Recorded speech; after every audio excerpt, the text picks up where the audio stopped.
Good evening and welcome to Briançon. Your eyes do not deceive you. We have an IFSC World Cup for the first time in 10 months, and how good it feels to be back, especially here in this beautiful town just on the edge of the Écran National Park. Charlie Bosco here. As I did last night, I've got Irish climbing coach Danan Markey alongside me, and we cannot wait for the action to begin. Danan, we should say though that this is a World Cup in name, but it doesn't quite feel it in nature. We live in a different world to the one we inhabited this time last year. Yep, you can instantly see that there is a different selection of athletes attending this World Cup. I do want to say though that I don't think the level is still pretty up there. We're not looking at a depleted level. We've got some strong climbers here today. Yeah, no less than two legends, we could say, in Janja Garma and Jessie Peltz on the women's side, both of whom were bettered, I have to say, by Laura Rigora in both matched Janja in the qualifying round and then beat her in the semi-final. So Laura Rigora, perhaps the favourite to win this competition ahead of the two world champions we've got on the women's field. And then over on the men's side, we've got people like Domin Skofic, Alex Magos, Jakob Schubert, Adam Ondra. So although we are missing some of the climbers that we normally see at World Cups, it's still an immensely strong field. And as we understand it, the routes that have been set are pretty much what they would have been set regardless of who entered the competition. That is the current scene in Briançon. The sun has gone off the wall, thankfully. An hour ago it was incredibly hot here, but things have cooled down a bit, and I suspect, as with last night, we'd expect conditions to improve as the minutes tick by. And speaking of last night, let's have a quick recap of last night's semi-final.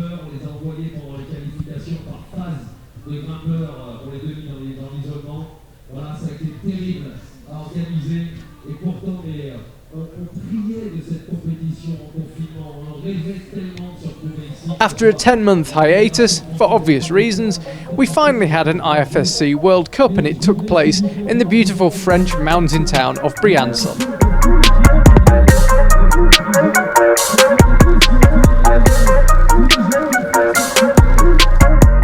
In the men's semi-final, France's youngsters really shone, none more so than Mejdi Schlack, who took 5th place ahead of the finals, having almost made his way onto the head wall of the semi-final route.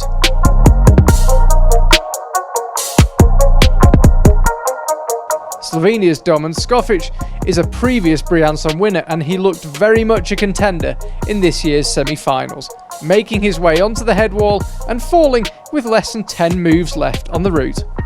His performance netted him 4th in the semis and suggested that he would be a serious contender for a medal in the final. Fresh from climbing the world's second 9C sport climb on the nearby cliff of Seuz, even Alex Magos himself wasn't sure how his current rock climbing fitness would translate to competition form. Pretty well would appear to be the answer. He climbed excellently in the Briançon qualifiers and backed that up by taking 3rd in the semi-final.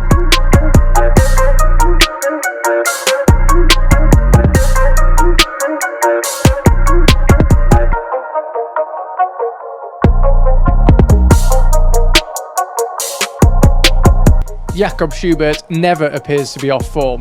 He won 3 of the 4 events in the recent Austria Climbing Summer Series, and, if anything, looked even stronger here in Briançon than he did in his home events. He couldn't quite find a top of the semi-final route, but he was only a few moves away and ended up 2nd. I'm really happy with my climbing today, not just the fitness, but also almost no mistakes, so I hope I can climb just as well tomorrow. Matching Jakob move for move, but finishing ahead of him on count back to the qualifying round, was Adam Ondra. The Czech superstar has, even by his standards, trained exceptionally hard since coronavirus came to dominate the news headlines, and that hard work paid off. So there was the toe hook, which I thought was an obvious beta. Apparently I was the only one to use the toe hook, which is something that I'm quite proud of. Yet I was accused that while toe hooking the box, my sole of the shoe was touching the ball hanger. So we are making appeal, and let's see how it happens. I will be in the finals anyway, which is good, but will be definitely better to have a better score for the finals in case of ties. He looked the best climber in qualifying and backed that up by finishing first in the semi-final. women's field was strong in Briançon too, despite the lack of Asian or North American climbers.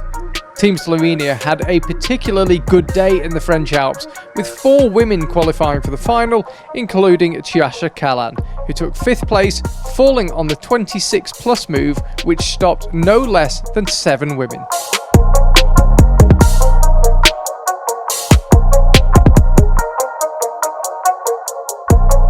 Matching Tjaša's score, but moving ahead on countback to the qualifying round was Vita Lucan, who was making her comeback from a severe knee injury.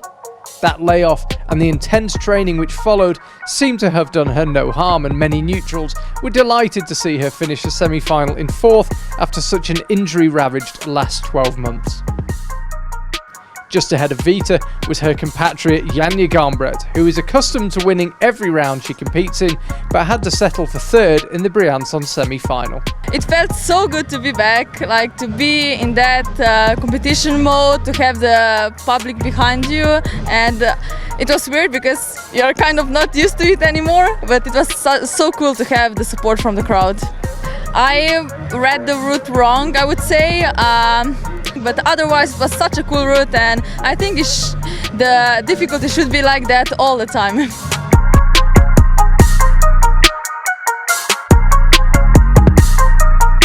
In 2nd was Nina Artaud of France, who latched one more hold than Janja, Vita, Tjaša, and therefore put herself in prime position for a shot at the Briançon win. She looked composed all the way up the route, and although she couldn't get onto the head wall, it was an excellent evening's work for the young French climber.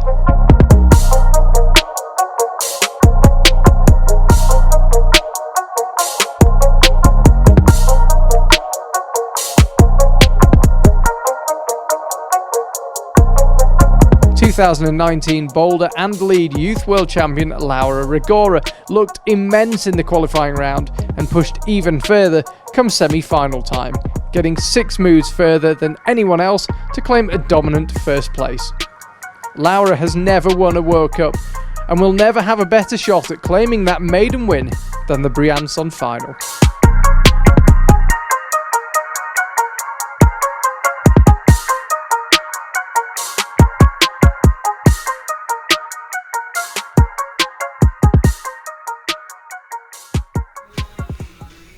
Yes, it was an excellent semi-final last night, as we see the crowd here in Briançon. Great to see so many people out watching climbing. I should say COVID-19 measures are in place, so social distancing being applied as much as possible. Obligatory to wear a mask as well, and we do actually have a police presence here making sure that the measures are being followed. It's great to have a World Cup back, but we want to do it safely. This is how things ended up last night in the semi-final. Laura Rigora, no doubt she was a standout climber, 6 moves clear of anyone else, and then we had a big tie. There it is, a big tie at that 26 plus move, and as a result we've actually got 9 women through to this evening's final, instead of the regulation 8, including no less than 4 Slovenians. But yeah, it was an excellent semi-final. Route setters did a fabulous job of finding the level despite not having seen the climbers for an awfully long time and set a hard route. We both chatted to Jakob Schubert afterwards, and she said she'd had a great time on the wall. It was what she's been waiting for in World Cups, a fight. She wants to earn it, and I think she'll earn it tonight on this evening route as well. That's how they ended up lower down the order. A couple of people might have been a little bit disappointed, including the 2 French climbers, Julia Chanaudy and Salome Roman. Salome, of course, from Briançon, but missed out on the final. Over on the men's side, Jakob Schubert and Adam Ondra looked one notch perhaps above Alex Magos, fresh from climbing his 9C sport climb in Seus, but he might have something to say about them winning tonight. He did win here in Briançon 2 years ago, remember. Domen Skofic, also a winner here in Briançon, joins him in the final. And then it's the 2 French climbers, Mejdi Slak, now Monchois, and then Luka Potoka and Matthias Posch, the 2 youngsters, one from Slovenia, one from Austria. And you can see there, lower down the order, a lot of climbers stuck in between holds 23 and 20, including, you see there in joint 24th, Loic Timmermans. He was appearing in his final World Cup. The fairy tale would have been for him to make the final, but sadly couldn't manage it, but did climb in the semi-final to sign off an excellent World Cup career. Out come the climbers now being introduced to the Briançon crowd. Giorgia Tessio is first out. And we'll suddenly walk out on the stage and see just how many people are here. We've got a limit of 5,000 spectators, but that's still an awful lot of people to climb in front of. Expect a big welcome now for the following climber, Fanny G Bear, the only, the first of two French climbers in this evening's final. Got a little bit ahead of myself there. Putting her mask on. Yeah, we've got Nina Artaud still to come. Over on the men's side, they've also got two French climbers. Lucia Tarkush, her first appearance in a World Cup final. Look at the crowd. How's that for pressure? 4 Slovenians in the women's final.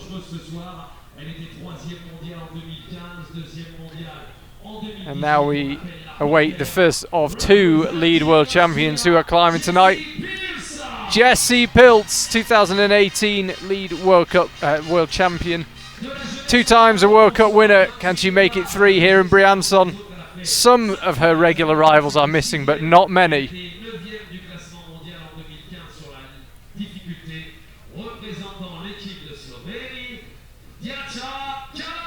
Jascha Kalan comes out onto the stage, the second of the Slovenians. Big opportunity for her tonight. As I've said, we don't have any Japanese climbers, no Americans. So a few of the people that might often take a slot in the finals aren't here this evening, and it hands a big opportunity to climbers, including Vita Lucan. Devastating injury. Snapped her anterior cruciate ligament in her knee shortly after winning her Youth World Championship in Moscow, and she returns to the highest level of competition here in Briançon. The venue MC got his work cut out now, listing all the achievements of the woman he's about to introduce to the stage. She is used to the big occasion and usually delivers. It's Janja Garnbret.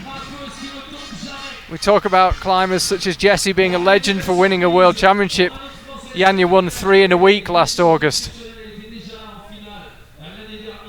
She is usually the woman to beat, but remember in 2019, South Korea's Cheon-seok got the better of her.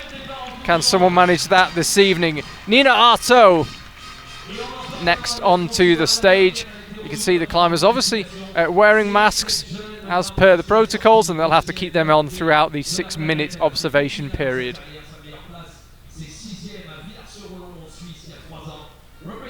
Waiting now to come out, Laura Rigora. She was head and shoulders above everyone else in the semi-final route. She matched Janja move for move in the qualifying route. No doubt she's looked the strongest climber so far this weekend here in Briançon, but this is a different matter altogether. Can she back it up in the final? We are about to find out. The women climbing the route on the right, the yellow volumes and the blue holds. And the 6-minute observation begins, and the army of volunteers, who we had a bit of a giggle about last night, whose job it is to stop the climbers falling off the stage, make their way on. Goodness, look how many of them are. I know. Swarmed in. I like the little one there. He's doing a great job. Oh, that's a dream. That's a dream come true, isn't it? Getting to stand on the stage in front of all those people. He'll be king of his class in school on Monday morning. If you are just tuning in, it's Charlie Bosco here with Irish climbing coach Danan Markey alongside me, and that is the scene here in Briançon. Couldn't get much more picturesque. In keeping with tradition, when we come to Briançon, there was actually a bit of rain forecast for this evening, but it never came. Looked a bit black this morning at about 10 o'clock, but since then the clouds have disappeared and it is a blue sky, and it could not be any more stunning. You can see the sun still kissing the peaks behind, but it's been off the wall for just over 40 minutes now, and it's got noticeably colder since the sun did leave the wall. So the black volumes on the left, which the men will be climbing, I suspect have retained a bit of warmth, but by the time the men got on them, they should have cooled down. And the women's route, yellow and blue holds, I'd imagine conditions will be pretty good, and may not be able to see it from this shot, but someone's got a laser pen pointing out holds. Meanwhile, we're watching Georgia Tessio. Interestingly enough, having a quick look at the route on her own without Laura Rigora. Now they seem to be sharing a bit of information. And what's Janja thinking? It was actually interesting going through this route with the route setter earlier on. I was quite surprised. There's a few points in the route which may not seem obvious at first look. It does appear that there will be a few cut looses according to the route setter. Feet will be flying, which will be very exciting. He's even promised a 360. Hold on, I'm not sure he promised. I'm as keen as anyone to drop him in it, but he did. I just want it to be true. You took it as a promise. I want it to be true. This is what's going on. But maybe it'll happen. Maybe. Yeah, the theory goes there is a 360 midway through the women's route, and it should be pretty easy to spot where it should be.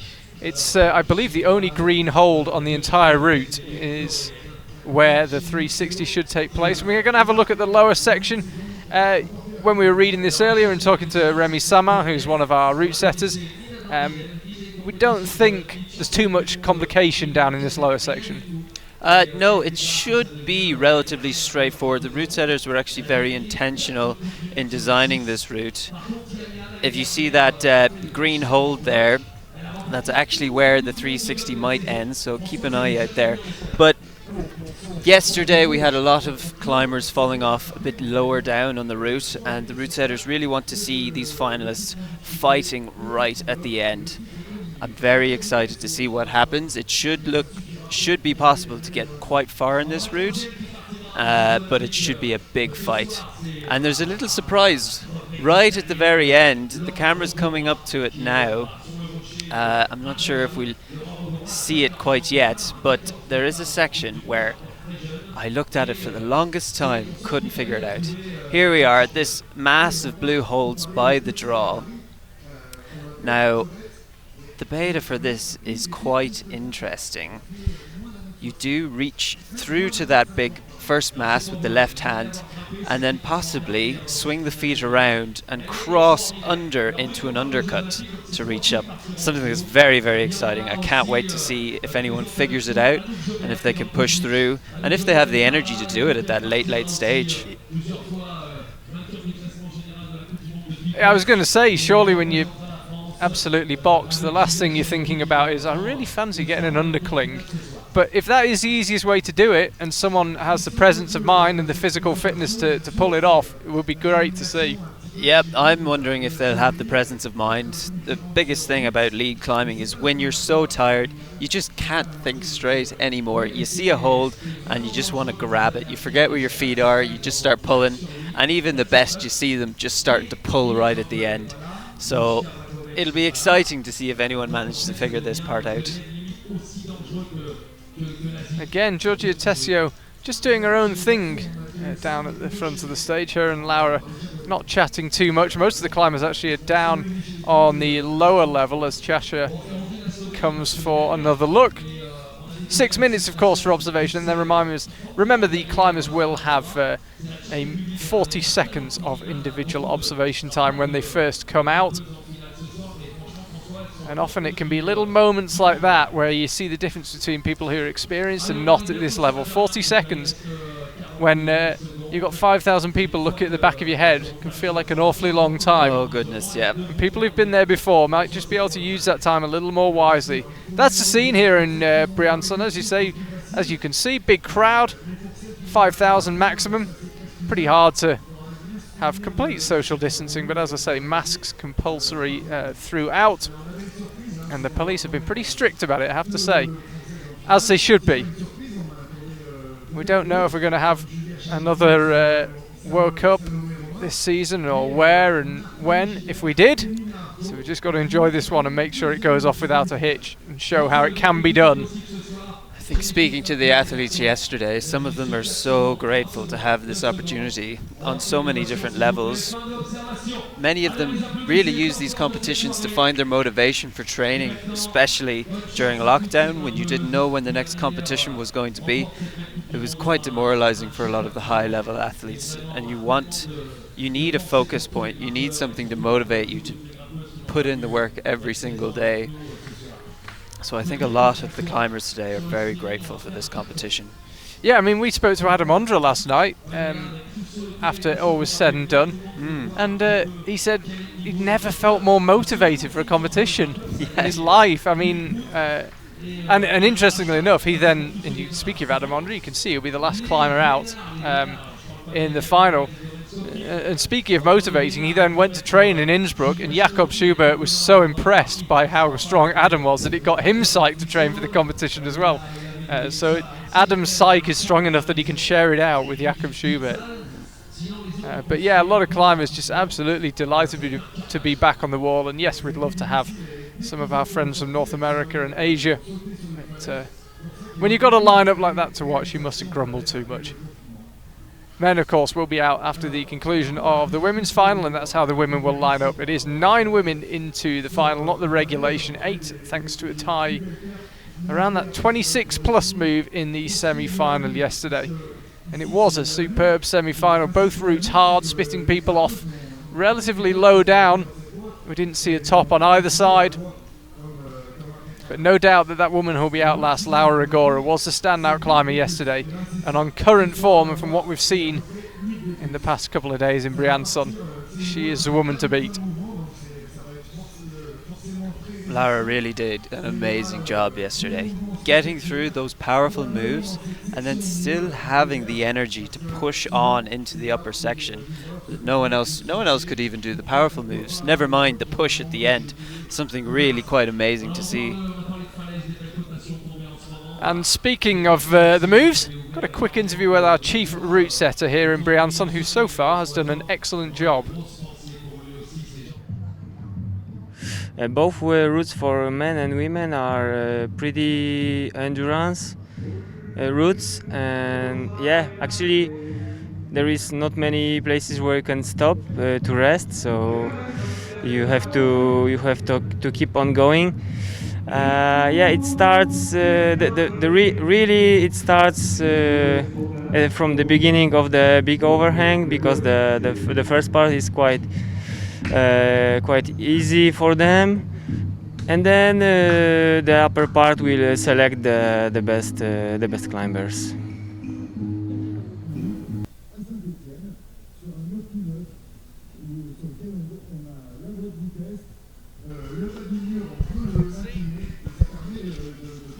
Excuse me. As you can see, darkness really beginning to fall here in Briançon. It's actually a little bit lighter than it looks on that shot. It's a little more like it. Of course, the wall illuminated, and it looks all the more dramatic as the minutes tick by and darkness begins to descend. By the time we're done with, I'm just looking at what sort of time we're expecting the women's final to conclude, around 8:30, maybe a little bit later.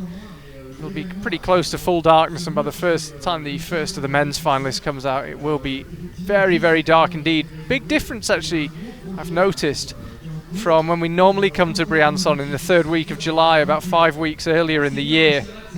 It's noticeably darker earlier. Makes it all the more dramatic. The wall really does look fantastic when it's silhouetted against the night sky, the outline of the mountains visible behind. Really quite intimidating almost.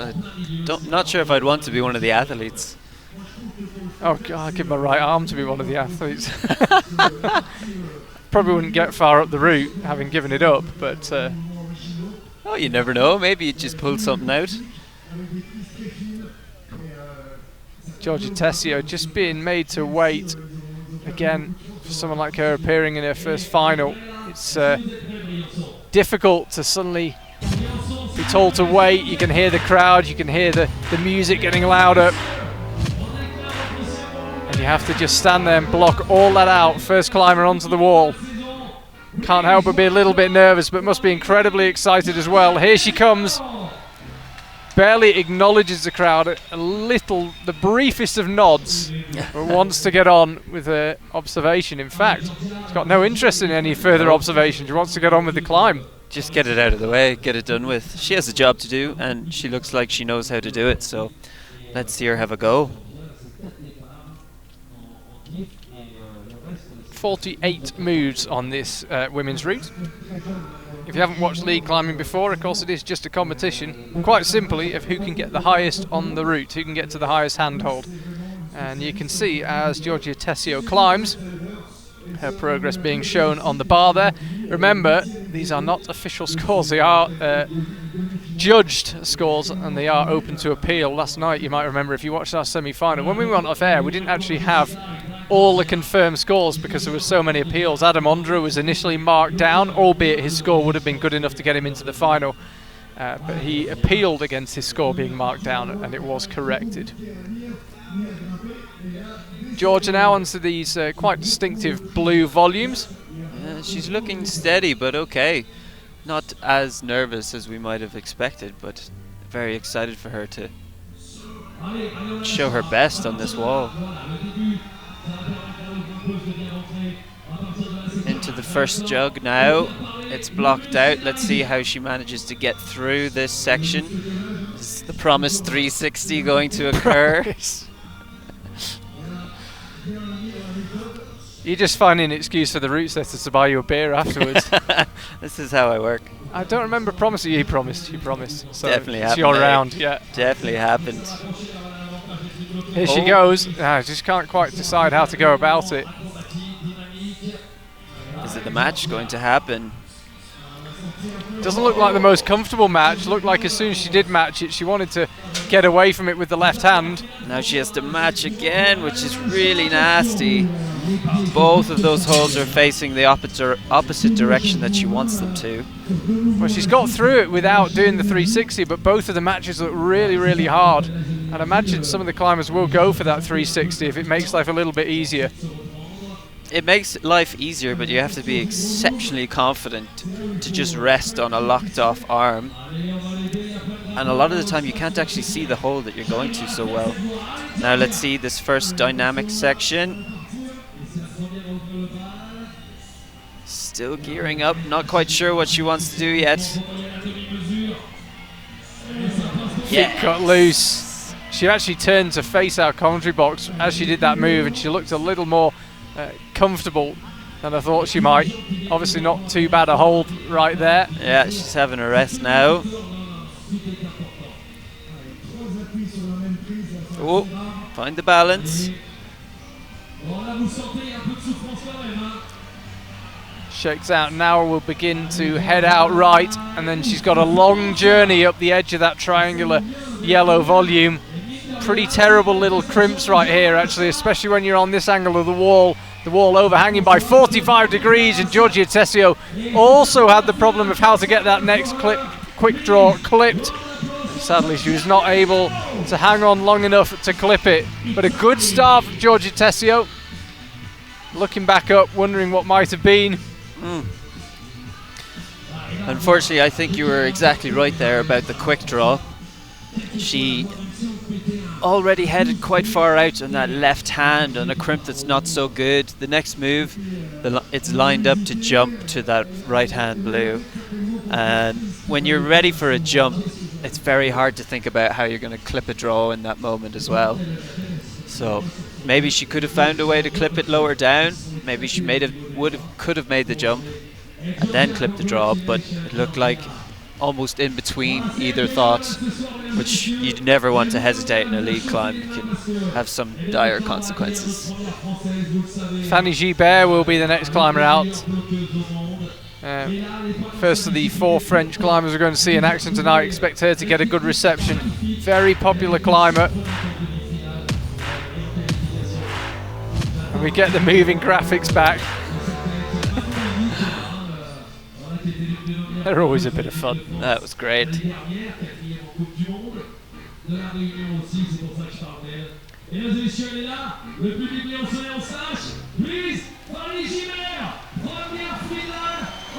Look at that, Fanny G Bear clearly enjoying the introduction she's getting from the MC, enjoying the crowd. Have you noticed they put a barrier up so no one can skip the fancy doorway now? Oh really? Yeah. If you watch yesterday's semi-final, it was a bit of a recurring theme that the climbers were refusing to go through the very fancy doorway that's been designed to make their entrance onto the stage as dramatic as possible.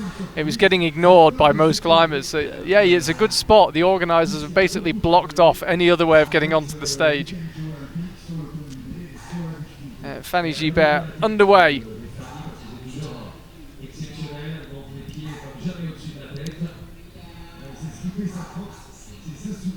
Excited to see Fanny G Bear, very well known for being a highly technical climber. Very excited to see how she makes of these upper moves where there's so many holds that can provide a lot of options. What's she going to go with? Hopefully it'll be something quite quickly and she'll go with her natural flow, which is always fantastic to see. Just wondered if she might be in a little bit of trouble there, Fanny G Bear. Didn't look that comfortable on the first of the blue holds. Oh. Perhaps it was just me. She looks okay now. Yeah, she's got a rest so she can try to figure herself out. Oh, it's happened. It's happened. This 360 has happened. Fantastic. And the crowd loved it as well. I don't know if you picked that up at home, but the crowd suddenly started cheering. Did you see how she just went straight into it? There was no moment of hesitation. Knew what she wanted to do. Absolute perfect flow through there. Really amazing to see. You see there Giorgia Tessio setting a high point of 30 plus. Now setting up for the more dynamic move. Again, no hesitation. Very psyched here. Excellent. The feet are all over the place, but they're doing amazing jobs. Remember, she's got a clip. The quick draw coming up, and having seen Giorgia Tessio struggling to clip it or continue it, choosing to continue past it, Fanny might be well advised to clip it early on. Oh la la. Oh no. Came a little bit unstuck as she unravelled from that back hang position, and the rope was actually wrapped around her head, I think. Can she regain her composure? That looked like a little bit of a heart in the mouth moment for Fanny G Bear. Fanny was not looking happy after that. Now then, I was about to say, when will she clip? Because that's a quick draw that, although it's quite a long way away from that position, I think you want to get it done sooner rather than later. So she's now up at Giorgia Tessio's high point and surpassing it. Fanny G Bear up to hold 32. Remember, 48 in total on this women's route. Taking this tiny crimp, but still managing to pull through. Fanny G Bear seeing if she can lean into the corner, hopefully start to get the weight off of her hands, stand in those feet that she's so good at using.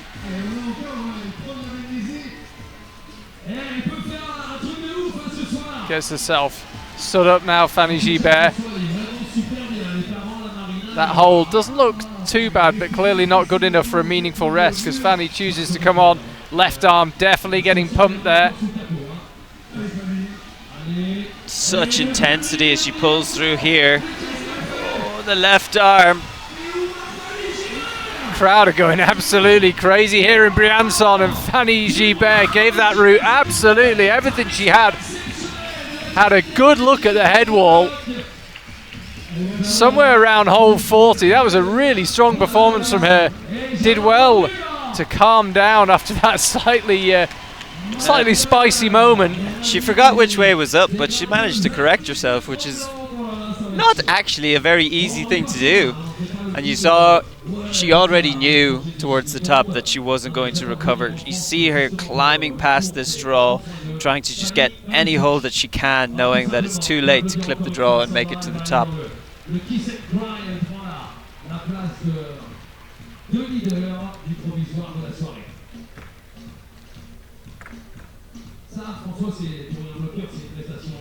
On a été surpris déjà, il y a eu un rapport de vitesse qui nous a épaté. Elle a été rapide, tu as vu, elle est montée en moins de 3 minutes à moins de 10 minutes de la fin de la voie. So we await our first Slovenian of the evening. Tarkush. First of 4 in this final. There are 3 in a row a bit later on.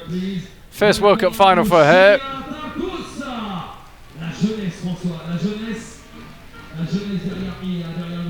Oh, tangled up. A lot of tangling. I hope that isn't a recurring theme. No doubt been in isolation, having a little bit of a chat with her compatriot about what they made of the route during observation.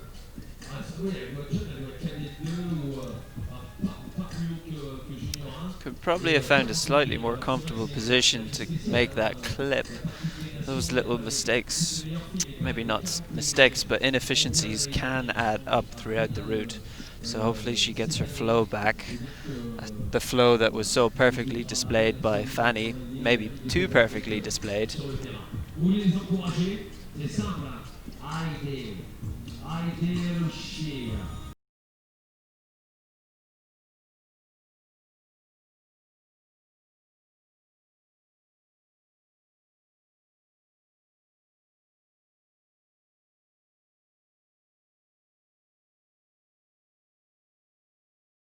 Up, getting ready for the first clutter of holds. Clutter of holds, great word. Oh, a foot slip already.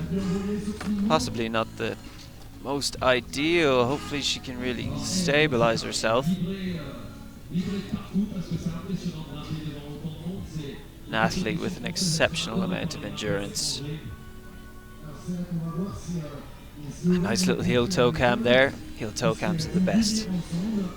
Unless you're a physiotherapist, then it's the worst. The most scary move you can do. Well, let's see now how she sets up for the 360. Please do a 360. Oh yes, the feet are up. Excellent. There we are.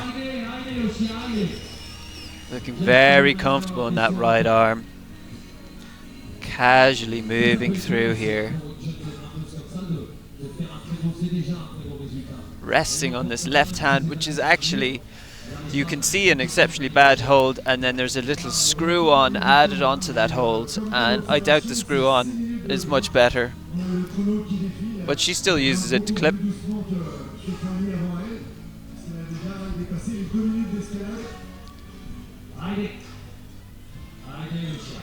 Now let's see, set up for the dynamic move.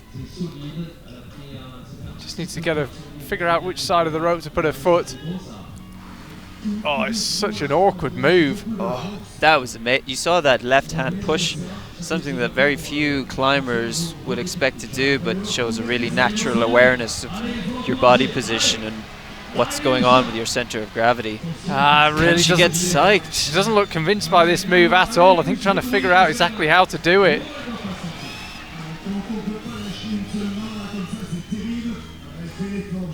Oh, that's a powerful right hand lock. Which isn't going to leave her much energy. Another difficult part is that it's so hard to see the hold that you're jumping to here. You need a lot of commitment.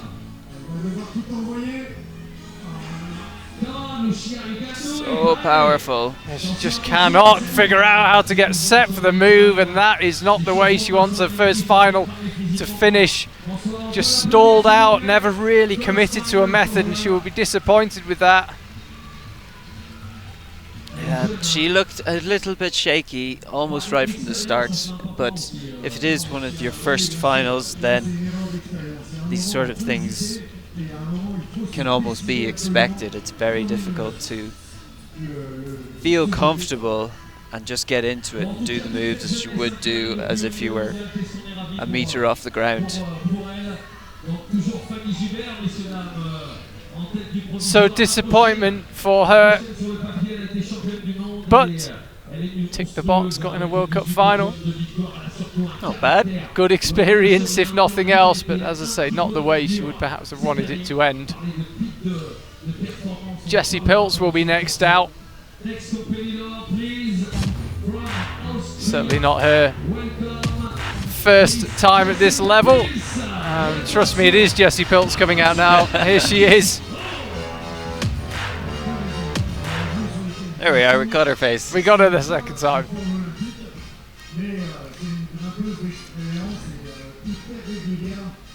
It was interesting, we were working together down on the Austria Climbing Summer Series, and Jessie, I have to say, looked the second best climber at those lead events behind Christine Schranz, but then when we got to World Cup level, there was no doubt that Jessie, the stronger climber here in Briançon. Is it the big stage that she thrives on? Could not her day in Austria, or could be the big stage. I think a big part of it will be the variety of setting and movement, and Jessie just has that experience on so many different styles of World Cup setting.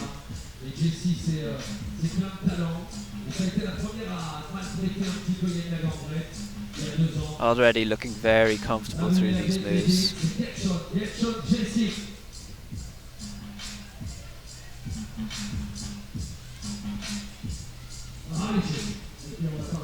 very calm so far, Jessie. Another foot slip though, maybe that's a tricky, always a little sign of how strong your core is when your feet pop off.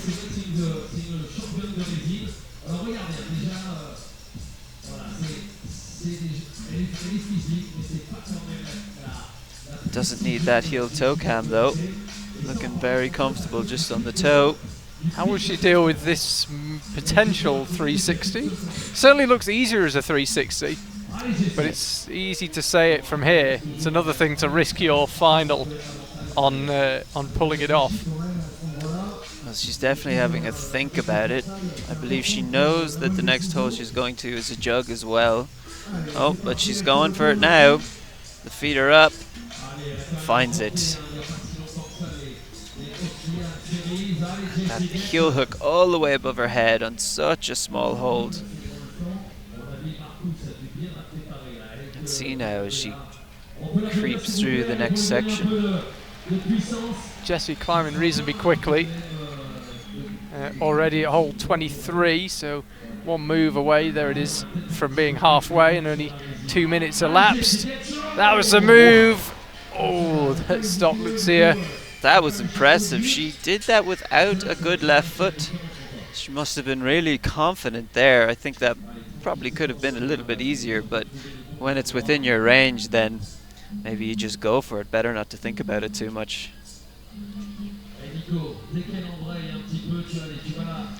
So now enters the 3 volume section, and then we'll begin to head out right. Could do with getting the clip done earlier rather than later. It's one of those awkward clips where you do one more move to try and find a comfortable clipping position, and then suddenly it's a bit too far away. Jessie clips from not a great hold on the left hand, but it was a very efficient clip. Sticking the jump. Look at her right hand. She's looking quite strong here. Even Fanny was starting to flag a little bit by this hold. Let's see if she can manage the almost rock up into the more technical section. Yeah, you can see where Fanny G Bear got to earlier on, not too far off the top. I have to say, this route suddenly looked pretty toppable when Fanny, who we do see more traditionally in boulder competitions, had such a good go at it. I think Fanny seemed very happy with her attempt as well. Jessie's now taking full advantage of that time she gained earlier by taking a big rest. Of course, the angle is as steep as it gets on this wall right where she's resting, but if it's a good hold, you can get a bit back in the arms. Now she'll go again. Let's see how she finds this. Not the intended beta from the root setters, but she's strong enough just to pull through anyway. Excellent work there. You saw that back really heaving in. She tried to get her weight into the wall, but now the weight is on the feet. Now if she can manage her technique well, she'll be looking pretty good for the next section. 1:45 left for Jessie. That is ages for what she needs to do. Now she launches into the top section. 2 quick draws left, and then the top one beckons. 42 from Fanny G Bear, the current high point, and there's only 48 holds on the route. Jessie definitely got a bit of a fight on her hands now. The elbows are out. Jessie, of course, qualified for the Olympics, training for the combined. How is her lead shape? That is a big move up, and she cannot quite execute it. Of course, as our scores are provisional, they're not the official scores, but they're showing a 1 below Fanny G Bear as it stands. Well, see how the judges saw it. It's a lot more important than how our score sees it. Jessie did such a fantastic job during that route, and she actually looked like she had a bit more in her, maybe just the tiniest bit. You could see that Fanny was fighting from such an earlier stage, whereas Jessie was able to stop, almost try to rest on that hold, but it wasn't quite enough. By the way, I found out the culprit. You might have just seen the laser pen. It's Francois Legrand, the French climbing legend, who is doing the live emceeing along with Christopher, our usual MC. So it's Francois Legrand who's got that laser pen that's been flicking on the route a couple of times. And he doesn't do it when the climbers are on, thankfully. Points at it. Yeah, he's pointing things out to the crowd. That's how they stand. Yeah, Fanny G Bear 42 to Jessie Peltz 41 plus, Georgia Tesso 30 plus, and then Lucia Tarkush, sadly for her, 24 plus. Never quite decided how to go for that dynamic move up to hole 25. Didn't quite commit to a method. She sits fourth. 5 climbers still to come. That tie yesterday in the semi-final means we've got 9 women in the final. Just a regulation 8 in the men's, which will follow this, and that is the scene in Briançon. And you can see why people enjoy coming here so much. Absolutely wonderful town, especially on a warm summer's evening with some of the world's best climbers on the wall.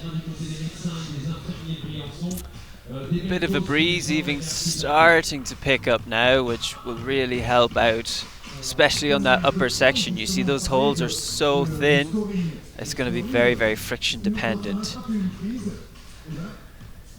Yeah, conditions are definitely getting better. 1 or 2 people reaching for their jackets, which, as I say, was hard to believe 2 hours ago when it was about 36 degrees. But the temperature really drops quickly. We're at about 1,300 meters above sea level, so when it's sunny, it can be very, very hot. But as soon as the sun dips behind the mountains, the temperature really does begin to plummet, and that is happening now. Yeah, we just have to hope this breeze maintains, because as the temperature drops, if it's very still, sometimes it's even worse. I mentioned last night that as the temperature drops, the humidity can shoot up and it can be quite difficult to stick to holds. This experience is commonly known as fish hour. You learn something every day. Wow, we're getting great shots out of this drone. God, I'm getting our money's worth out of that. As you can see, normally the crowd in Briançon, I'm told, numbers 8,000, but for COVID-19 restriction reasons, we're down to 5,000 this evening. That's why there's a bit of space at the back, which there normally isn't, because obviously those 8,000 people normally fit into this same space where we've currently got 5,000. So the crowd are a little more dispersed, there's a little more space. But still a very good crowd. Do have to appreciate the clapping system they go for to separate each other. Jasha Kallen now the second Slovenian out, second of 4. Yeah, last night they did the clap. I had 2 friends text me. One said it's called the Ultra Clap and one said it's called the Viking Clap. Ah, okay. Yeah. If you're not aware of what it is, you have to stand up and hold your arms as far away from you as you can, and then you do a cool clap. There's some We Will Rock You style music to enthuse you, but the idea is that no one else is touching you, so you have a circumference around you that separates you from all the other people. Also looks cool. Yeah, it's interesting. The added bonus. And the crowd gets a little bit psyched. Jasha underway. Looking fast and comfortable. Let's see if it takes her through these more committing moves. Oh, not sticky?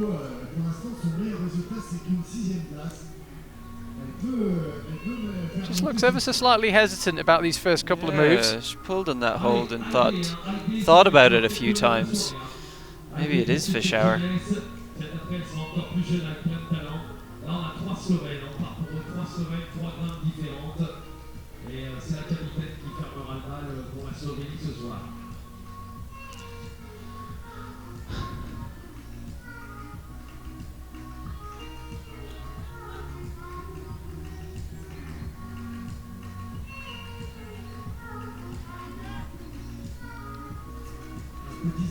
Cheshire still looking, as I say, ever slightly hesitant. 1 minute gone, 3 quick draws clipped, and just about to launch into these blue volumes.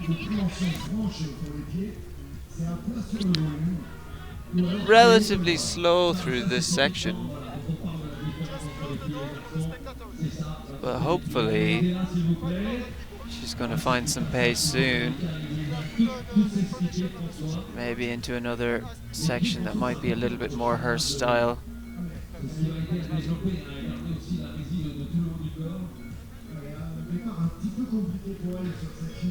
Just quickly, actually, one of the organisers of this event just said we now have the capacity of 5,000 people in the venue.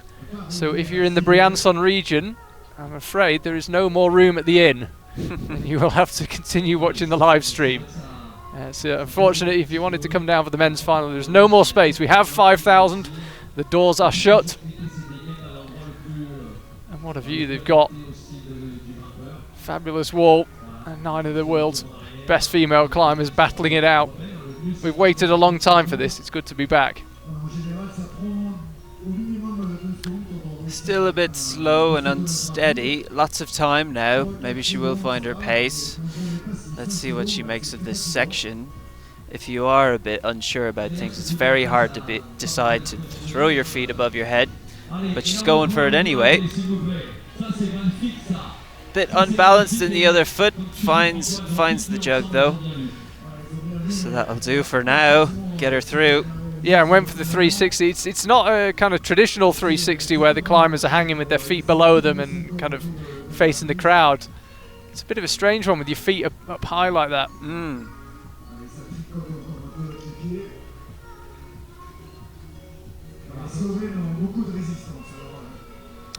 Taking the time to rest on this jug and clip.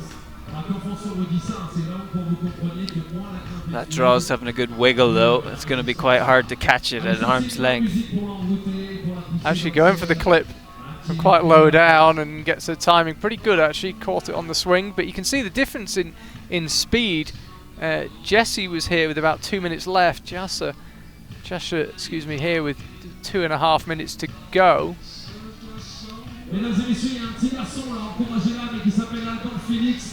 Now can she find the motivation for the jump?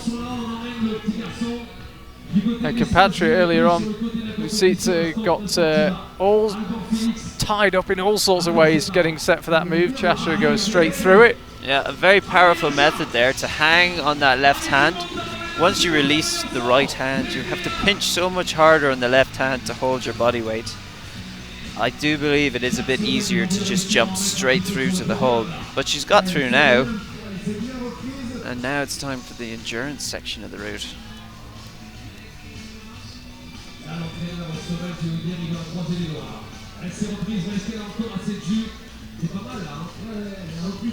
Again, gets that awkward clip done. Always awkward when a quick draw's hanging in your lap or against your hip.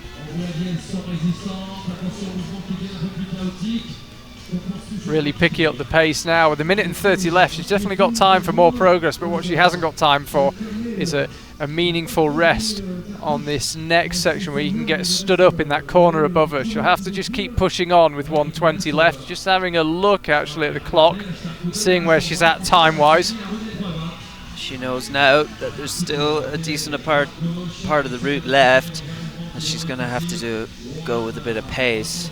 Probably not going to rest as long as she wants to. Very hard to push on when you're not fully rested though. Let's see what she makes of these. Definitely beginning to scrap now, kind of slap that right foot out. And as I say, there's something close to a rest around here, but with 44 seconds left, Cheshire will not have enough time to take advantage of it. Again, slaps the left foot out. Still going strong though. This is quite a big move out now with the left hand. Tries to go with the right and can't quite make it stick. Happy enough with that apparently. That was some fantastic display of flexibility up there. You saw that her feet didn't actually cut loose for many of those moves, whereas the other athletes were almost campusing through. Really quite useful if you can use that and manage your body weight to stay into the wall.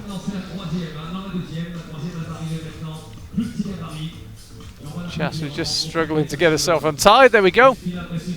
Yeah, good effort, and as you rightly say, amazing use of her flexibility. Just look in here, she's kind of stuck on that right foot. It's so far away from her, she doesn't want to take the weight off it because she knows her arms are tired and that she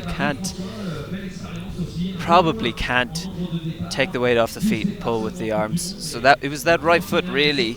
You saw her trying to claw over to the next hole, but she needs to bring the feet across first.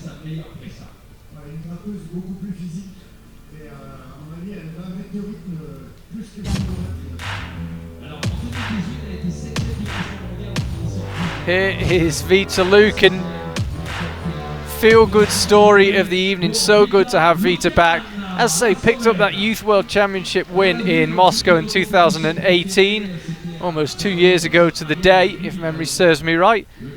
And just when she seemed to be taking off, she suffers I believe it was a complete tear of the ACL, the anterior cruciate ligament, which Dan, and you've experienced, and it's pretty great. Severe. Yes, that's great. Yeah. A lot of fun there.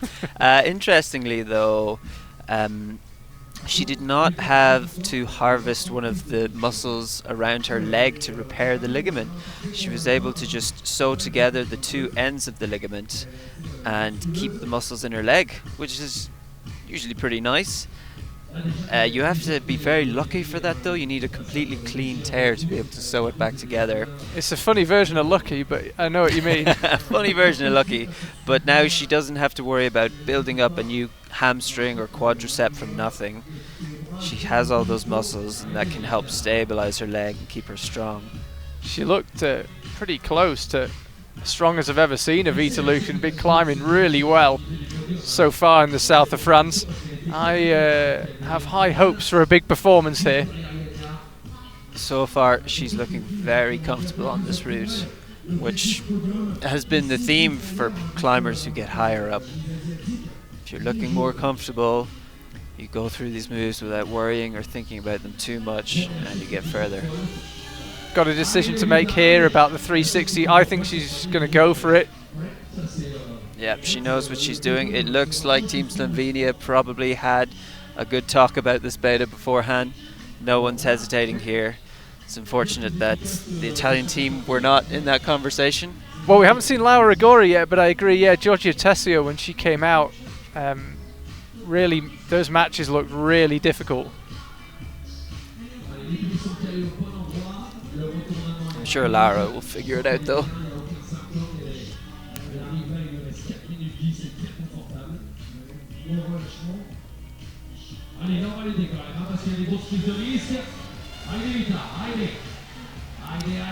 Setting up for the dyno. Wow, powerful but comfortable. And again, we're just in the fortunately in really good spot where as climbers jump for that. You get a good look at their face. Vita looked almost uninterested. She found that move so easy. So cruising. Face. Yeah, exactly. Had the poker face on. Yeah. Cruise through that move. Don't let the route know that you're scared. It's watching you. Again, slightly awkward clip reaching over and bringing the quick draw in front of you like that, but she manages it okay. And then there's this possible rest here on this big blue hole coming up. She may actually choose just to push on and try and get stood up above it, or take a rest on in both places. More than half her time remaining, and 16 moves to go, 32 behind her, so she's exactly 2/3 of the way up the route by move. Looking pretty good so far. The next section's very technical. I can imagine some athletes getting confused with the beta here. Let's see if she manages, or if she gets confused but is strong enough just to pull through.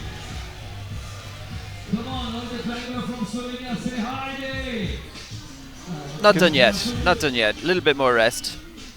Good work from the route setters, by the way. You can see the spread of scores. No one move stopping everybody. Yeah.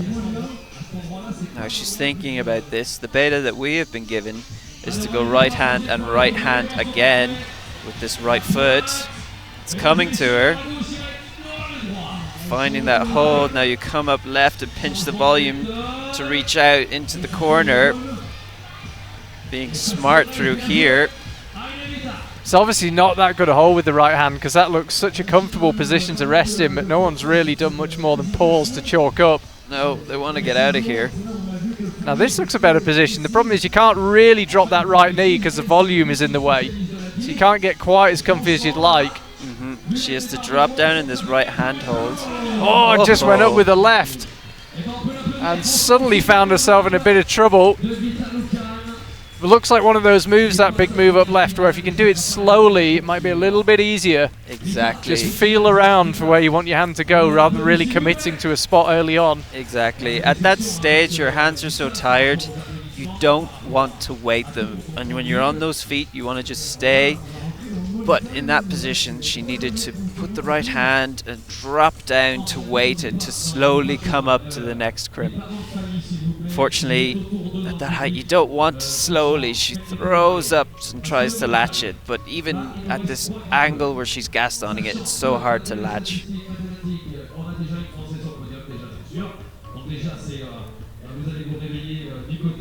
So the fourth and final Slovenian woman is about to head out onto the stage after her. There is one more French climber, one more Italian.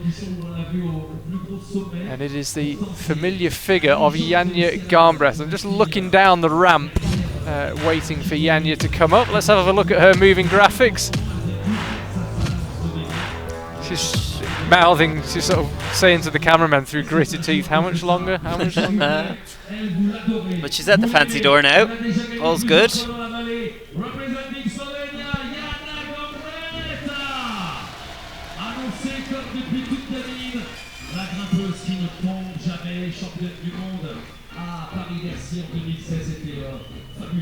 So Janja, we've talked about a few climbers with a big opportunity, first steps into this level of competition.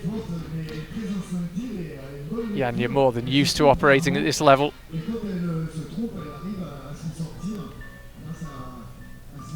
Let's see how comfortable she looks. Again, this theme that I've decided is important.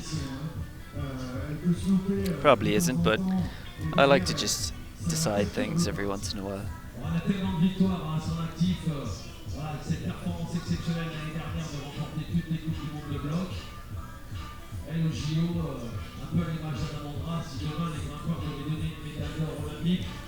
Really interested to see how Janja goes. She, we both chatted to her afterwards, and she said she really enjoyed the route, really enjoyed having such a big challenge, said it was hard, which means it really was hard, and she loved it. We've seen Janja, always her feet just cut loose. We've seen Janja a couple of times kind of cruise lead routes, and even though she's won the competition and she's pleased, looked pretty fed up, to be honest, at the fact that she wasn't challenged a little bit more. It would be great to see her really fight this route. Yeah, that was only a problem Janja would have. But I do have high hopes for seeing her through these top moves. Yeah, you know you're something special when World Cups just aren't hard enough for you. Even able to chalk up midway through the 360. As you do.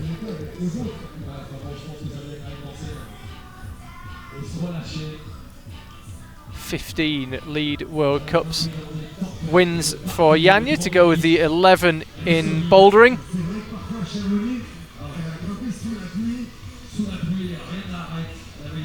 Now for the dyno, something I feel she won't have any problem with. Oh, power! Oh, Janja putting on a show here, chalking up midway through the 360, now chalking up having just done the power move. And it's interesting, when you get a climber as legendary as Janja Garmbrecht, the atmosphere does change in the venue somewhat.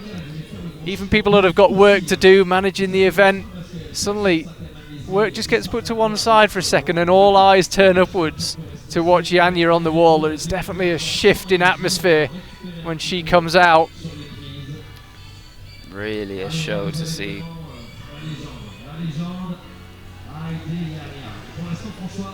Very early clip, but she's got the comfort and the reach there. Pinch strength, able to hold her on that little double screw on the volume. So she's found her way up to the point where a lot of the climbers have rested, and I think Janja is going to do the same and take a little bit of a pause. You've got that, you can see it. Just put that heel hook in place, and you can kind of cam your foot in against the wall as well, just to make it a little bit more secure. And chooses to clip whilst resting. She will know that she's got plenty of time left. Of course, you can look over her shoulder. There is a clock facing up for the climbers so that they can always see how long they've got left.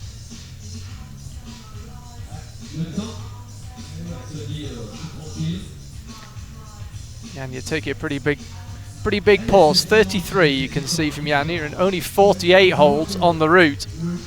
So 15 to go, 2 minutes 30 left. Two of her compatriots tied on that move out towards the big hold where we lost Jessie Peltz. Trouble through there, getting very bunched up, but manages it okay. Even resting on this hold, that takes some finger strength. Now trying to make a plan through the next section. Everyone struggled a little bit here. She's probably very aware once she starts off, that's it, pushes on. So this is a crucial move here. Two of her compatriots fell on that move. Janja actually able to have a little shake out midway through the move and has absolutely no trouble at all. So it's moving off this hold where Jessie Peltz fell. Janja is crimping so hard there, but something she's very used to do. Really scrapping now, Janja, and able to just take out all these little shakes of the arm. Just gets rid of a tiny bit of pump. If you can just get rid of 1%, it helps. And you can see just about every move, she's just having a little shake of the hand. And able to pause on an absolutely terrible hole on the top section of the wall. Janja Garnbret looking incredibly strong. Not the first time I've said that doing this job, it has to be said. So 42, the high point of Fanny, is now surpassed by Janja. She's got 43 and 44. Perhaps gone a bit early with the left feet. No, she manages to correct it. That is the second to last quick draw now for Janja, but she's just struggling to clip it, is she? No, she's just got a little bit bunched up, and there she is climbing towards our camera at the top of the Briançon wall. Couple more moves to go. No doubt Janja's had to work hard for this route, but it looks like she can top it. But can she read the top section right? Has she got enough energy left? It certainly looks from here like she has, but she's got to get it right. She's shaking out with every movement now. The top beckons. Here goes Janja. We live in a different world, but some things don't change. Janja Garnbret on top of the lead wall once again. Can anybody surpass her? She's set the standard here in Briançon. 2 climbers still to go. They could beat her on count back to previous rounds, but Janja's topped the route. Takes more than the global pandemic to slow her down. Janja Garnbret, 15 World Cup wins, and that is why. And that's in lead only, 26 in total, and 6 World Championships as well, and you've just had a little glimpse into why that might be. Such an impressive job. Did you see how much she was shaking out at the top? That athlete was exceptionally pumped, but she's so aware of her energy levels. She knew just exactly how much she needed to shake to be able to do the next move, to measure herself and keep going all the way to the top through these very, very difficult moves. And she also read that beta perfectly, which is very impressive. To go up with that left hand to the 2 discs on the last draw before the top, and then to swing the feet all the way over left and come underneath into this 2-finger pocket and then reach up. Really amazing.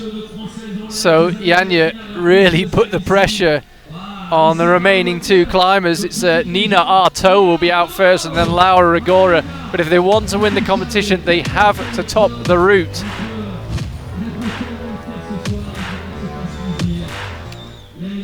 Looking forward to seeing Nina Artaud competing in a World Cup final. looked very, very strong in yesterday's semi-final. Only just ahead of Janja, and those tied on the 26 plus move. She got 27, but ahead nonetheless.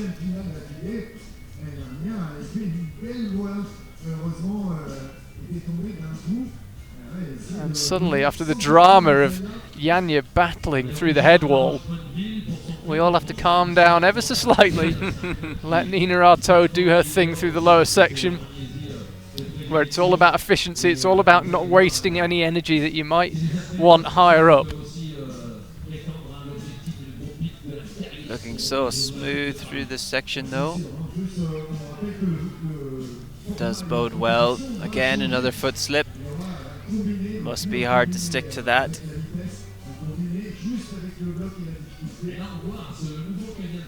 Right, already up at the jug. Fast climbing maybe. She is aware that she does need to top it, but she needs to top it faster than Janja. Straight into the 360. Good old chalk up.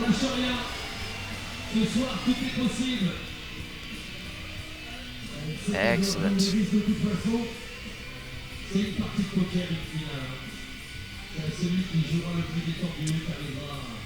If you caught that, have a see of how precisely she put her foot on there. Something that you may not take for granted. When you go up to these holes, you have to grab it so precisely. You have to put your feet on so precisely, especially in this competition in Briançon. The setters have been exceptionally punishing for those with bad technique in their feet. So you can see the standard has been set now by Janja. Laura Rigora, of course, has never won a World Cup. Neither has Nina Artaud. Actually, just pause for a second there. Neither is Nina Artaud. And they are under real pressure because only a top will do the job.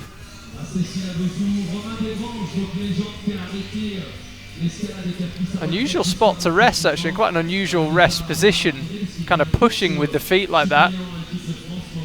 Yeah, it's odd, but it probably works. Yeah, she had her right foot on a tiny little hold. I don't think it's even big enough for the camera to pick it up. It's just enough to give her something to work with. But there are definitely better rests higher up this route, we think.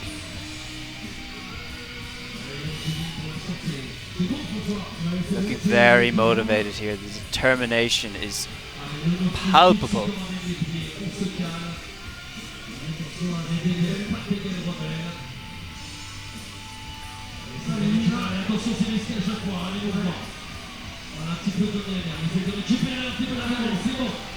Manages to make her way out to the rest. Really cut loose, so it's quite a big swing as she went out to it.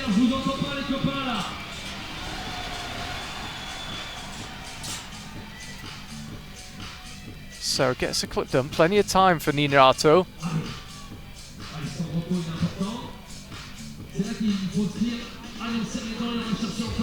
See where everyone else got to. Janja Garnbret head and shoulders above everyone else so far. Oh, and falls just as she was heading towards the head wall, Nina Artaud. You can see there that she was already tired by the time she got to that rest. Not that I would ever be able to rest on it. I actually think that's a very difficult hole to rest on. And she was very aware, I'd say, that she needed to push on fast. She didn't rest as long as she probably wanted to. She tried to keep going, and then again ran into that problem with the going up left hand. Let's have another look. See the left hand going up. Well, Nina Artaud was 8th last year in Briançon. She's going to improve on that, but sadly won't be enough for a podium. It means Janja is guaranteed at least 2nd, so she will pick up another medal, but there's only really one colour she's interested in. Laura Rigora, the only climber now who can do anything about it. And that the scene, mountains just beginning to disappear into the darkness behind. It's a spectacular sight in Briançon. The wall just looks better and better as the night goes by. It becomes increasingly silhouetted. Laura Rigora, here she is on the graphics, kissing the guns. Love that. Maybe my favourite graphic so far. looked like she wanted to get on with it. She almost ran up the ramp to get onto the stage, and the Bear had to kind of pull her back and just wait while she was introduced to the crowd. Looks like she really wants to get on with this, Laura. A 9B climber outdoors, which is pretty unimaginable for most of us. What can she do in the competitions? Can she claim that first World Cup win? Recently, having climbed this 9B, I believe she is the second woman ever to achieve the grade of 9B. No mean feat whatsoever. Really, really a mind-blowing achievement. And displayed so amazingly in the semi-finals last night. How this athlete could produce so much power and then continue to hold onto the wall, keep going head and shoulders above everyone else who tried that route in the semi-finals last night. Let's see what she can make of it tonight. Fortunately, as Janja already has a top, the focus is on climbing this fast.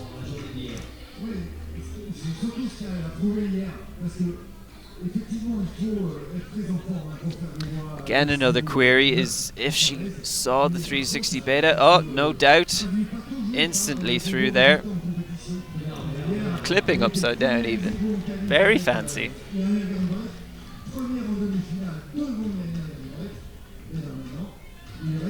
So only a top will do for Laura Agora. She would win the competition on count back to the semi-final result if she topped the route. But it's a big if. You look at some of the names who've been stopped by this route: Fanny G Bear, Jessie Peltz, Joshua Callan, Nina Artaud, Georgia Tessio. It's a tough route.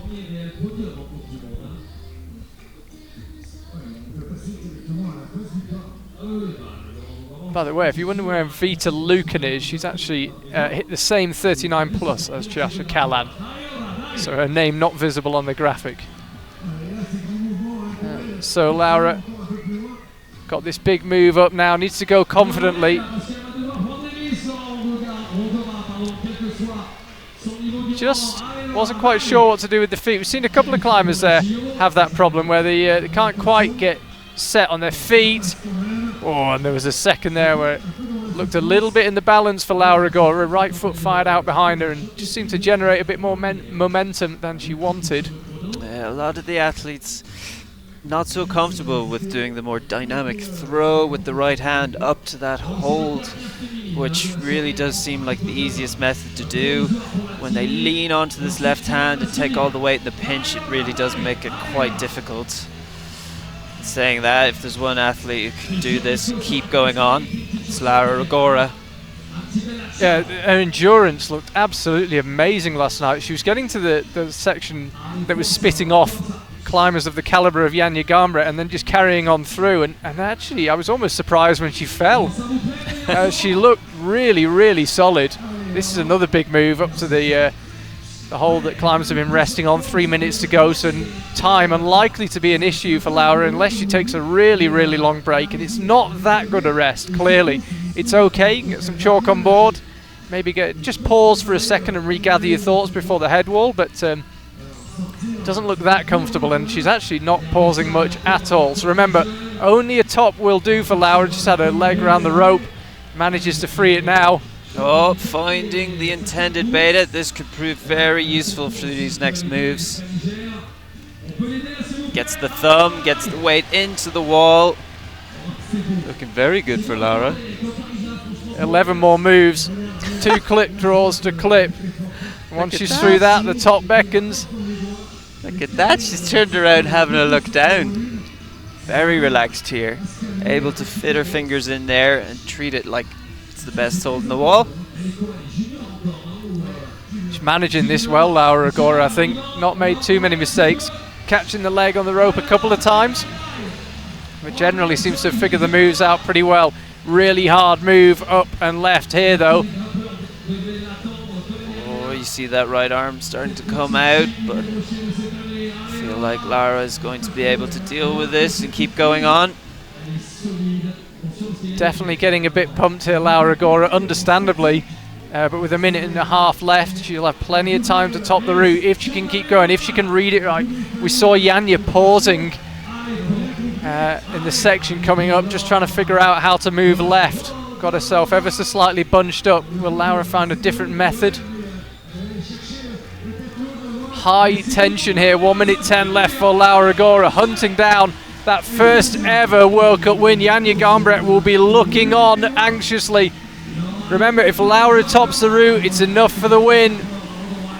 She'd win it on countback to the semi-final. Her elbows right out now, clearly getting so pumped.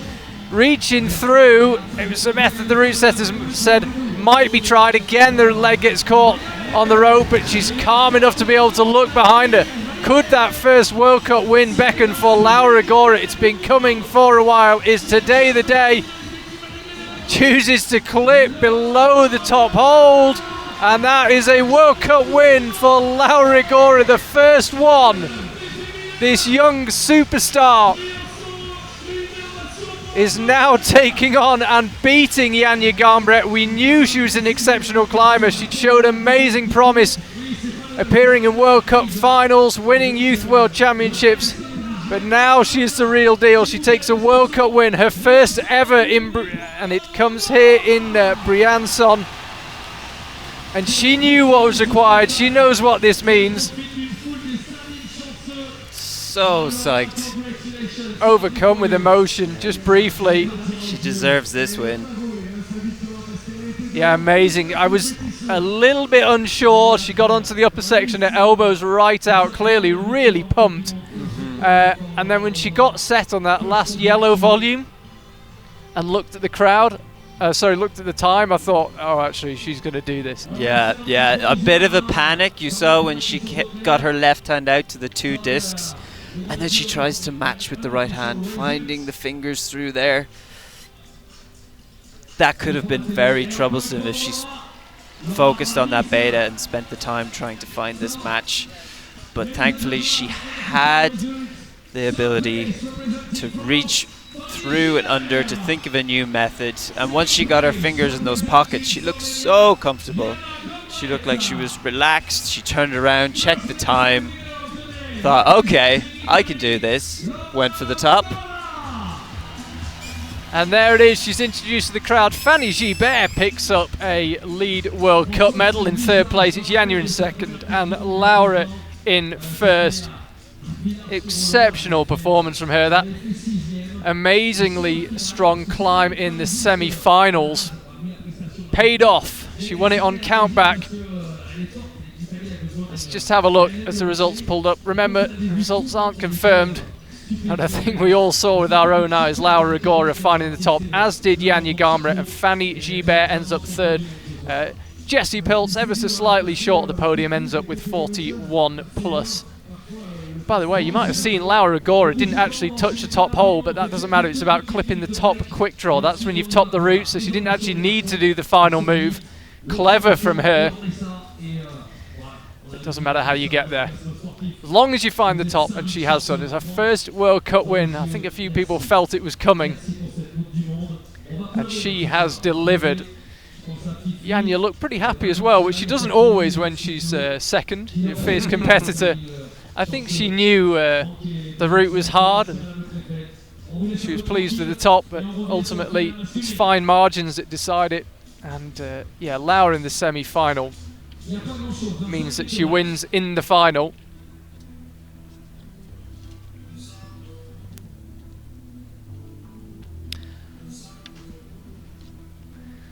So again, the wall illuminated. We await the arrival of the men. In the meantime, I will be speaking to Laura Rigora. I believe she's just making her way round to our interview area. But Dan, excellent start to the evening. Fantastic final for the women. Be nice Not if the men's could bad. deliver something similar. And a big shout out to the route setters as well. Really good split of results. Not many people falling on the same move. We often see a stopper move. But as it was, everyone falling in different places. We got to see the whole route climbed, which is something that wasn't quite experienced in the semis last night. I think the route setters were very aware of the results of the semis and made some intentional changes to... This is what... When you don't see anyone climb and everyone's in lockdown, you don't know what the level is. And the route setters made a good guess. It was a good guess. It did a really great job But then tonight they knew they could just fine-tune it and make it a little bit better to see these athletes split up the way they want them to be split up. So as I say, we will have a presentation of the male athletes, then observation, and then the men's final afterwards as well. We're also going to have a tribute to French climber Luce Duardi, who tragically was killed a few months ago, not too far from here. And so do stay with us after the end of the men's final, as well as the podiums. We will have a tribute to Luce Duardi. Let's have another look at Laura Rigora on this top section. Dan, and talk us through it, and I'm going to go and speak to Laura herself. Laura looking so confident through here. The fact that she was able to lean over on that hold on the right and rest, and now being very aware that this is the difficult section. It's now time to push. But she's pushing, she's going for it. Clipping on these horrible holds. Now, high feet.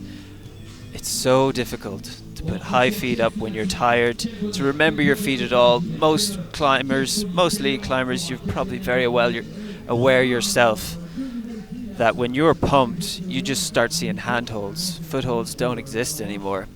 Lara is doing everything just right. She's shaking out, she's measuring how much energy she has. Look at that move. Such a difficult move to do at this, such a difficult move to do on the ground, never mind at this height. But she finds the precision. There's such a small gap in between those holds. And now she crosses under and sorts herself out for the top. Charlie now is going to be interviewing Lara to find out how she's enjoyed herself.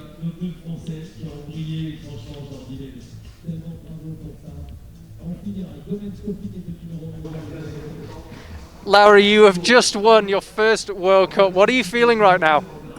It's still unbelievable. I knew that my shape was good and that I improved a lot this year, but I've never imagined that I could win.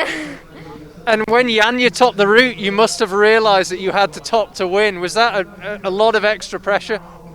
Yes, I knew that Janja topped it, and from the observation I knew it was possible. And well, I had some pressure, but not so much, because I have nothing to lose. And tell me about the top section. It looked like you got quite pumped near the top, and then you recovered. Is that how it felt on the wall? Yes, the first part of the route was quite easy. Then there was a strange jump, and I couldn't see the hold, so I stayed a bit there. But then on the slab, I could recover for the hard section, which was just before the chain. And at the top, you didn't actually grab the top hold. Did you realise during the observation that that was possible? Yes, I was not sure if I could reach it, but when I arrived there, I said, okay, I can reach it, and so I clipped from there. And finally, what are your plans for the rest of the year? Obviously, we don't know if we have any more competitions, but what are you doing for the rest of the year now? I have not planned yet. I don't know if after this competition I will come back to training for the Olympics, or I will climb a bit on rock and then start the training. Okay, well, fantastic achievement. World Cup winner. Congratulations. Thank you very much.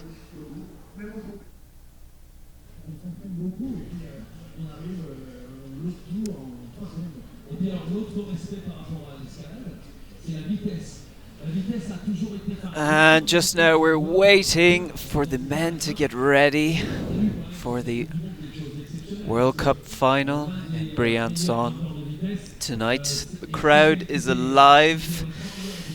If you just tuned in, Lara Rigora has just won the female final of Briançon.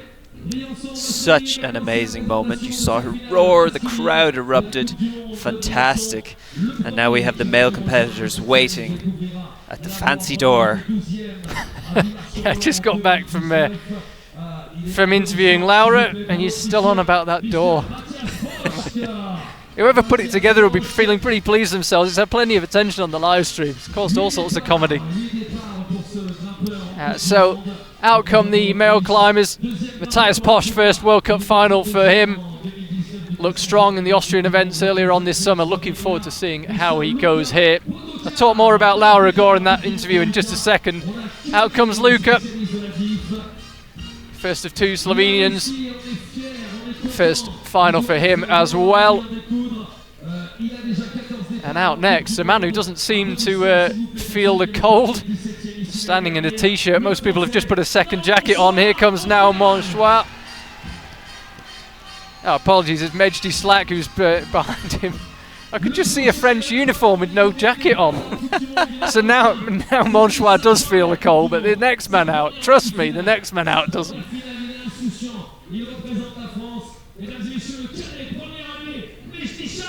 Here he comes. Made of tough stuff. Really cold now here in Briançon. The temperature really beginning to fall. We've got a bit of a view of the ramp, as I say, that the climbers come up. We can just about make them out. And next out, looks like he's got his game face on, is Domen, a former winner here in Briançon that year in 2016 when he took the overall title. Calm and collected here. See who's nervous and who's ready to fire up. Getting a really big build-up now for Alex Magos, fresh from climbing his 9C sport route in Seus. Not too far from here. He's back in competition action. Every time he does something. Won here in Briançon, of course, in 2018. First World Cup win for him. Came right here over 2 years ago now. Jakob Schubert's picked up 1 or 2 World Cup wins down the years. It's been known to happen. Yes, 18 in lead, 3 in Boulder. For a total of 21 World Cup wins. Quite extraordinary stuff. He's looking for another one tonight. But he's got to beat this man. The greatest all-round rock climber on the planet. And he looked on top form, even by his standards, yesterday in the semi-finals. It is Adam Ondra.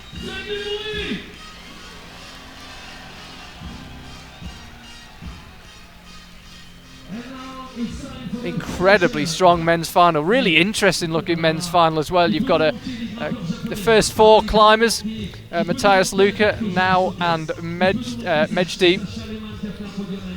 Really just so excited to be here. And then Domen, Alex, Jakob and Adam, absolute dead-eyed winners, all desperate to take the gold medal. So it's a really interesting final, kind of a final of 2 halves of those who are really happy to be here and trying to learn from the experience and just do as well as you can, and whatever happens, it's a bonus.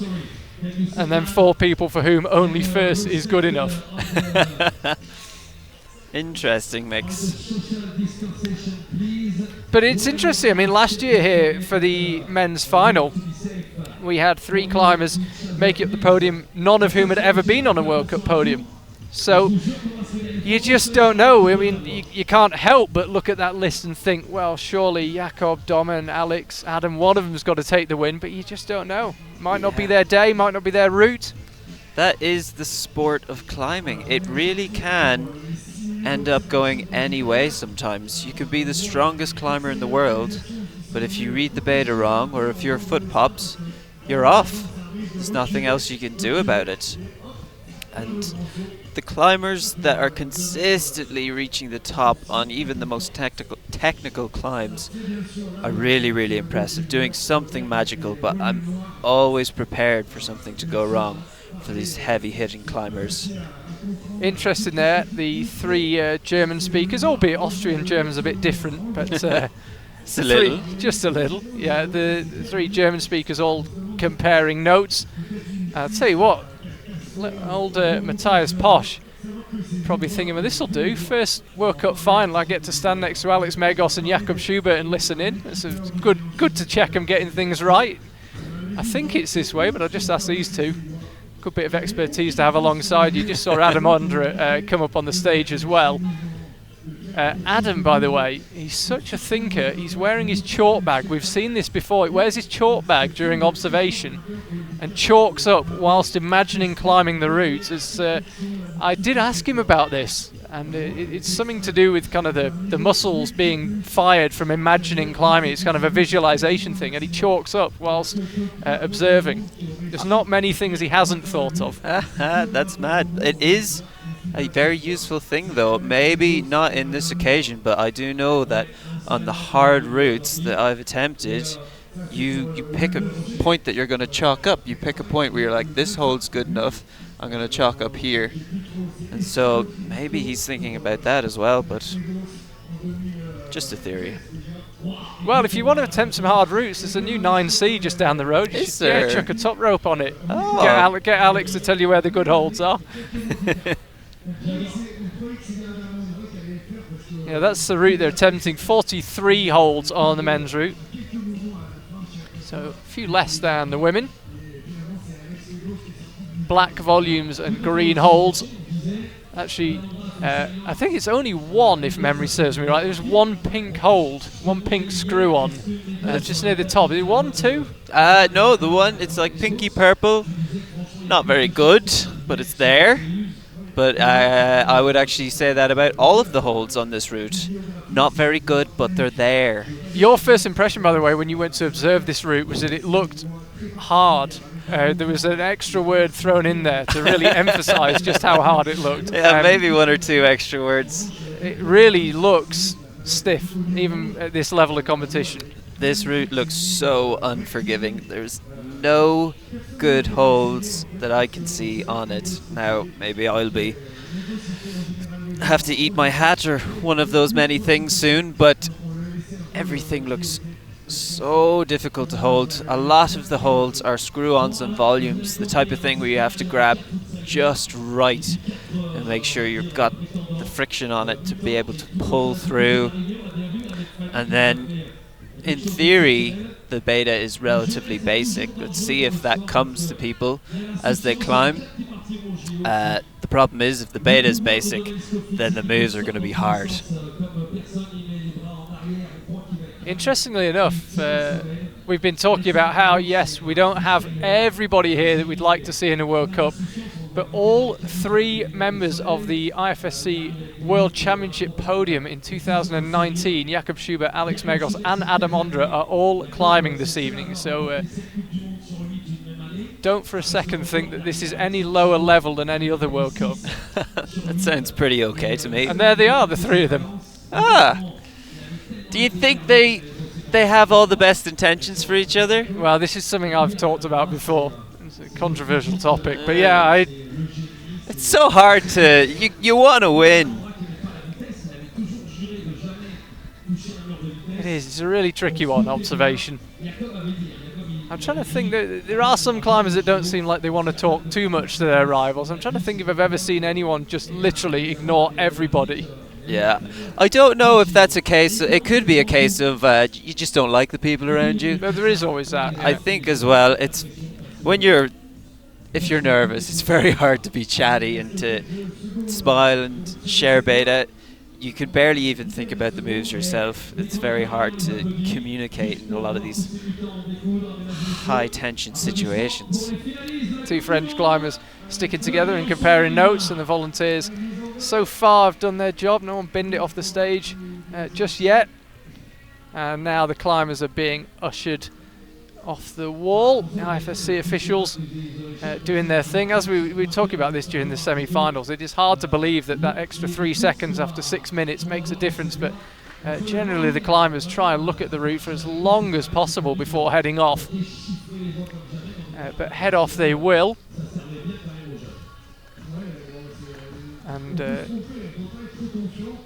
I would add myself to that. The IFSC would like to thank those who are dedicating their time and effort to combating the COVID-19 pandemic. Sport climbing stands with you, and I salute you as well. Thank you for all your work. This is how they will line up this evening. Matthias Posch will be first out. First World Cup final for him. As we said, those first 4 climbers, you have to think that for them, it's all a bonus. Being here is a bonus. It's all a learning experience. But one of them could bolt and put in that strong performance and put those 4 climbers lower down under some real pressure. So many interesting subplots in this men's final. If it's anything like the women's final, we're in for a treat. Laura Rigora picking up her first ever World Cup win, beating Janja Garmbret, no less.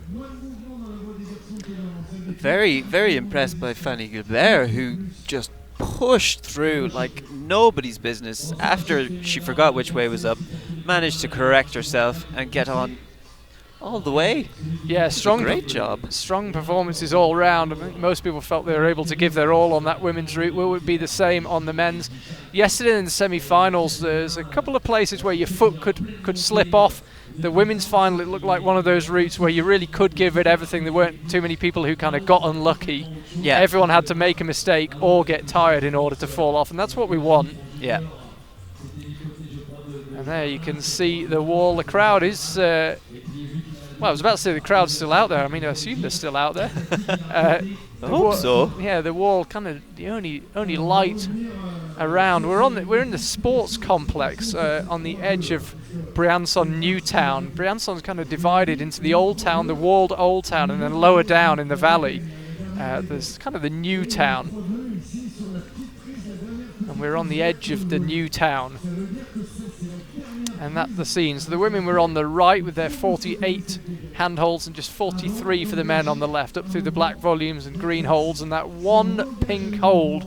When we get a bit closer, you will see it, and you can see Francois Legrand's laser pointer. He's just pointing it at the wall. He says, "This holds bad, and this holds bad, and this holds bad." Me and you should be listening to him. He's a legend of the game.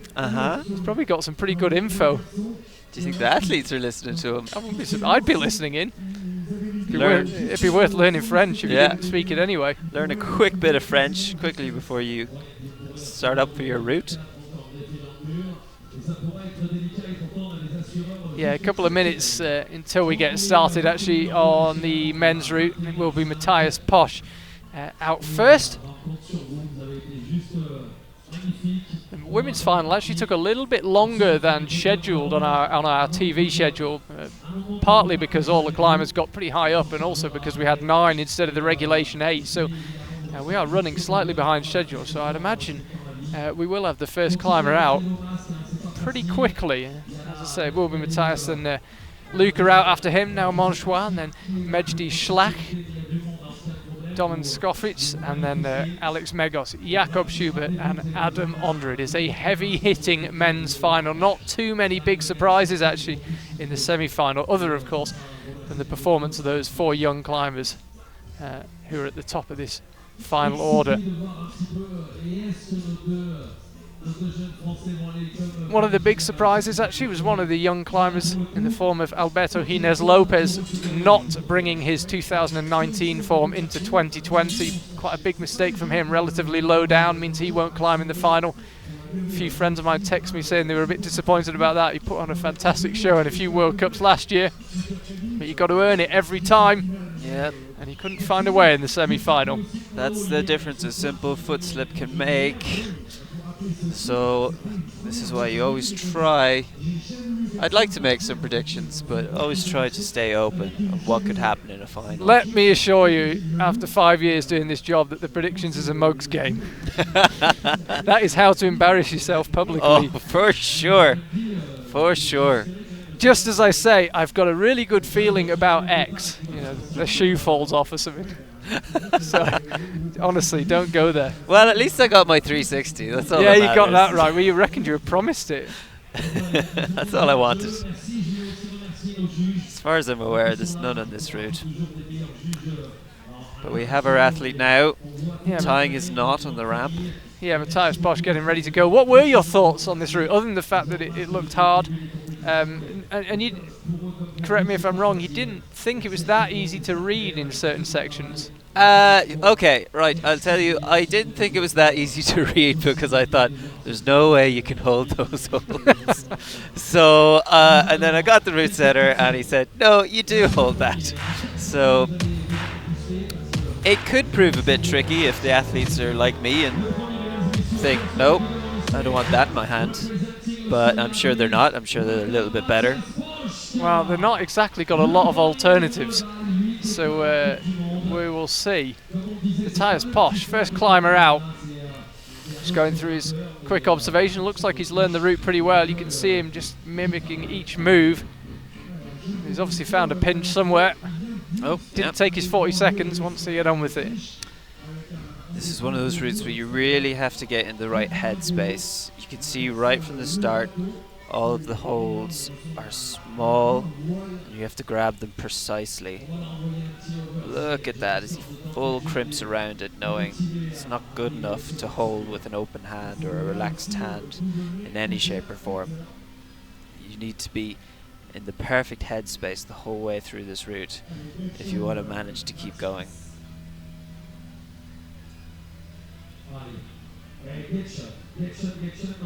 So our first chance to have a look at the route, and as you can see, not many good holds on it even at this early stage. By the way, that thing just above his head, it's not a bolt, it's actually the logo of the volume. It actually, in this light, it kind of looks like a bolt on that black volume that's currently right in front of his chest. But it's actually, as I say, the logo. Difficult turn here. This undercut is not good at all. It's a full-on sloper, but into that deeper crimp. See how he looks on into the more powerful section now.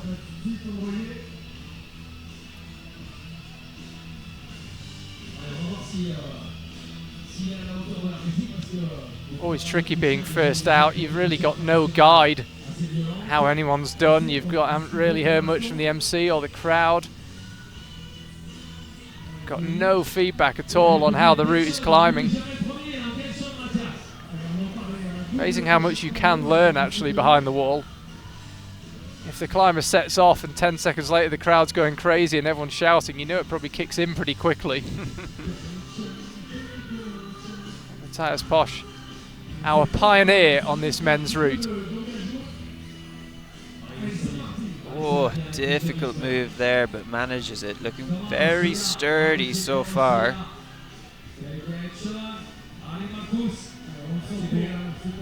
Not the easiest moves. Possibly not looking as comfortable as he'd like, but he's sturdy. He's not shaking or making any big mistakes. Just trying to figure out, surely when he releases that right foot there's going to be quite a swing. Does well to keep it in place as he goes up with the left, and then the swing comes, and you could see how much he was relying on that right foot to keep him in place, and when it did pop he just couldn't hang on. Thought he might have salvaged the situation when he went up for the left crimp.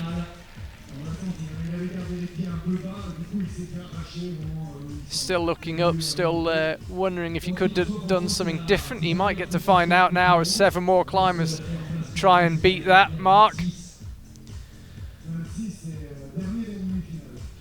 You could see there, it was that big right heel hook. Once you grab a hold like that, you want to put a heel on it. It takes so much weight off your hands, but then as he moves away from the heel hook, suddenly it starts to become a bit of an issue. It's taking all that weight, and you have to release that weight and suddenly put it onto the arms. Sometimes you're better off switching to a toe and dragging it out slowly. Sometimes you can manage by maneuvering your left foot to find a more stable body position.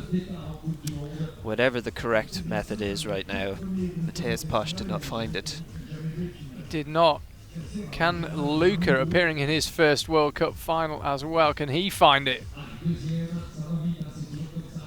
She's just being beckoned to get up the ramp. Here he comes. Oh, the big reveal with the mask. One of the better graphics actually like that. He wins there. Steady on, we haven't seen the others yet. Oh yeah, that's Adam true. Ondra might do a handstand.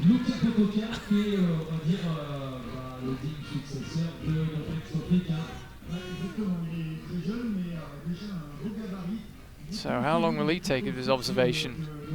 Not much, it would seem. Yeah, really interested to see how this route climbs. That was a great description, by the way, Dan. And, the only reason I thought it was hard to read is I couldn't believe you could hold all the holds. We shall see. If you're just tuning in, by the way, it's 9:10 on a lovely August evening in the south of France. Charlie Bosco here and Dan Markey alongside me. Watching some of the world's best do battle in Briançon after what's felt like a very long wait without any climbing.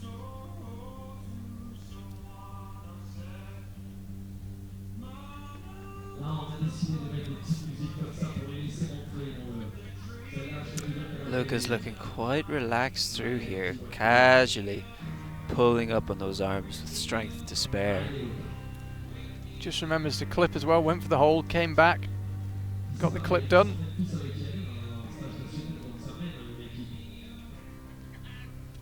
Not proving too problematic this lower section so far on those dual texture black volumes. Should point out, I'm not sure if it really comes across on the camera, but they are dual texture. Part of them, the inner bit, quite useful, the outer bit, quite the opposite.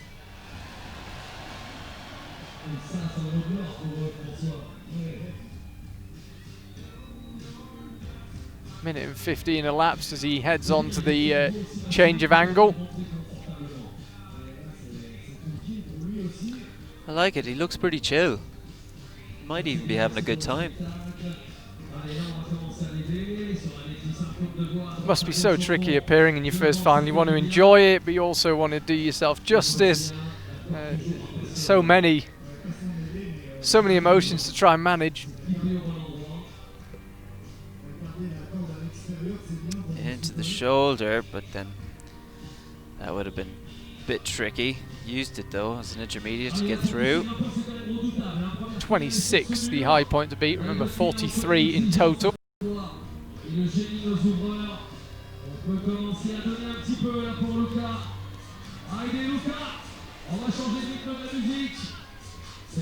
Nice little drop knee there, I like that. Let's see now what he chooses to do with his feet. Now then, this is where we lost Matthias. I know the score might not reflect it, but it was that right foot that he couldn't release. So he did this move, and then as he tried to release, cut loose, as Luca does, but Luca manages to stay on, really control the swing much better now, slaps up, and you can see already, with less than 3 minutes elapsed, got a fight on his hands. Actually nearing pulling onto the head wall. He's through the very steepest section once he gets the next couple of moves done.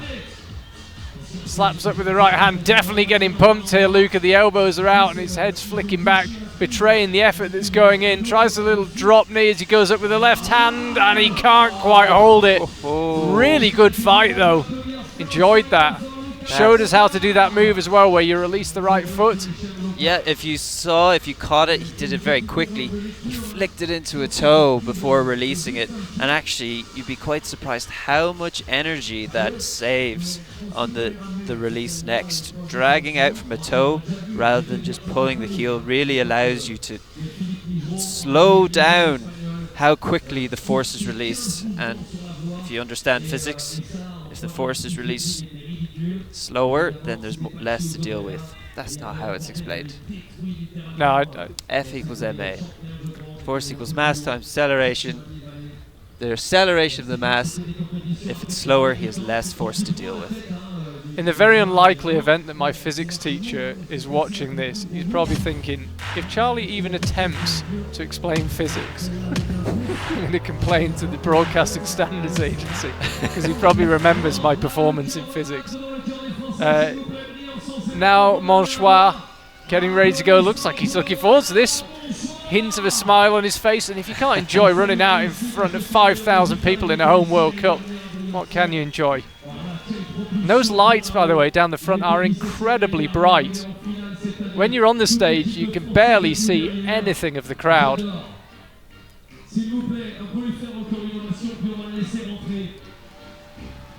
Take a little more of that observation time than the two climbers before him.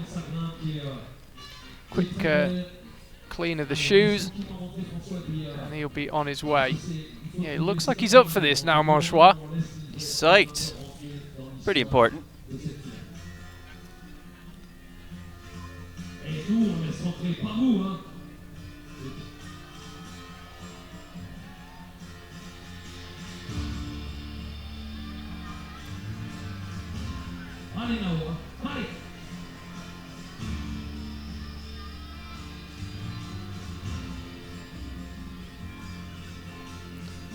Looking very comfortable through here.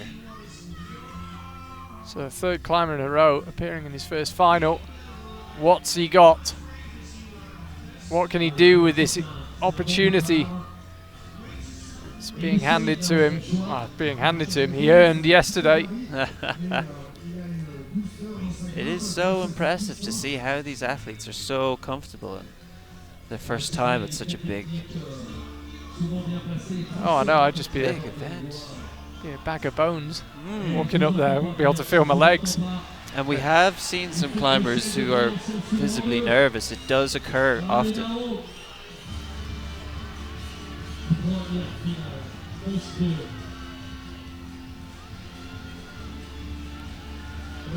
Oh, I really had to go for that move.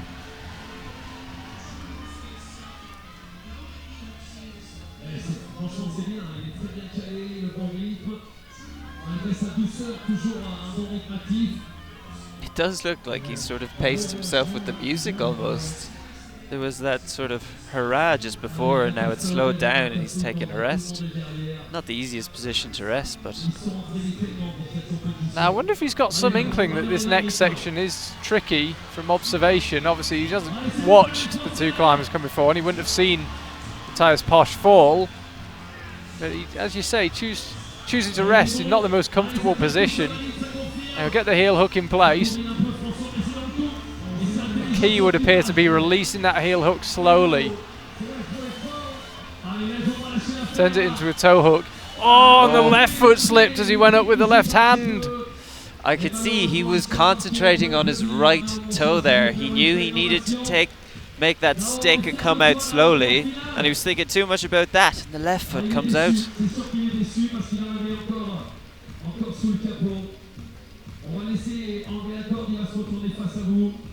Ah, that's frustrating for him. It looked like he had a bit of gas left.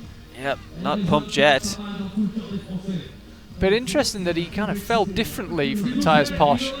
As he was going for the left hand, Matthias Posch got the left hand and then fell. Yeah. And now Monchois was going up for it. Let's have another look. See, Matthias could reach the left hand from the position he was in, whereas this athlete needed to push up, drive to get it, and that meant really standing on that left foot, possibly releasing the right toe at the same time. Unfortunately, it all didn't all add up, and he came off the wall. His compatriot, Majdi Schlack, will be next out. That's a new one. Yeah. Did you catch that graphic? I did, yeah. One scene never forgotten.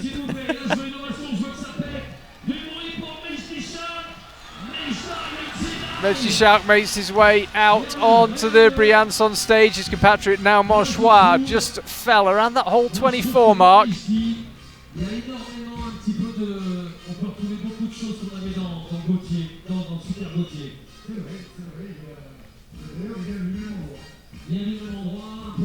Taking that time to read over the route, remember what he wants to do. Probably has a good plan. Wants to make sure that he executes it perfectly.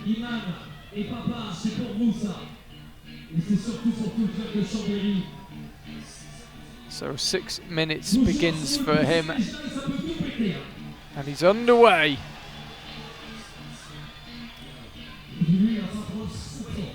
Hard to believe that by the time he's finished his attempt, we'll already be halfway through this final. Flying by this men's final. You said the route looked hard, and we've only seen one climber really have a look at the very top section.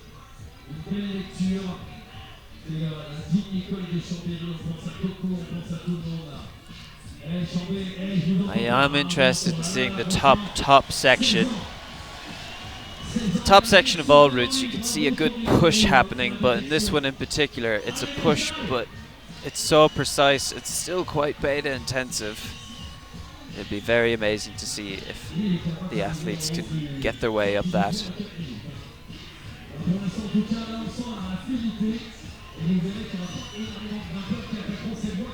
Had a bit of a moment actually as he entered this steeper section of wall, Majdi. He's managed to get himself sorted now.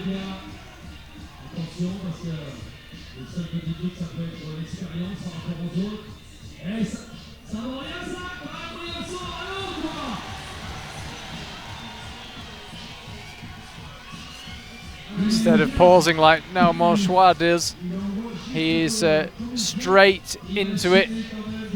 And this is the absolutely crucial section on the lower part of the route, it would seem. Looking very comfortable in that right heel hook. See how wide his hips are. The technique's there, but it's the same move. Yeah, I felt like he could have kept his feet on there and stood up, but he was determined. He really looked like he wanted to jump up into that crimp and stick it in a more powerful way. Just before, he was doing so well, holding his hips tight to the wall, keeping them very open. The technique was taking all the weight off his arms, but didn't stick to it. Tried a more powerful beta, which just wasn't the way. I think he might be a little bit frustrated with that. Felt he was climbing quickly, good spring in his step, and yeah, maybe just slightly miscalculated the move, or did the feet cut loose unexpectedly? Let's have a look. No, he meant for the feet to come off. Yeah, he was jumping off that left foot, trying to grab it in one go, but I imagine that undercut on his for his left hand was not as good as he first imagined.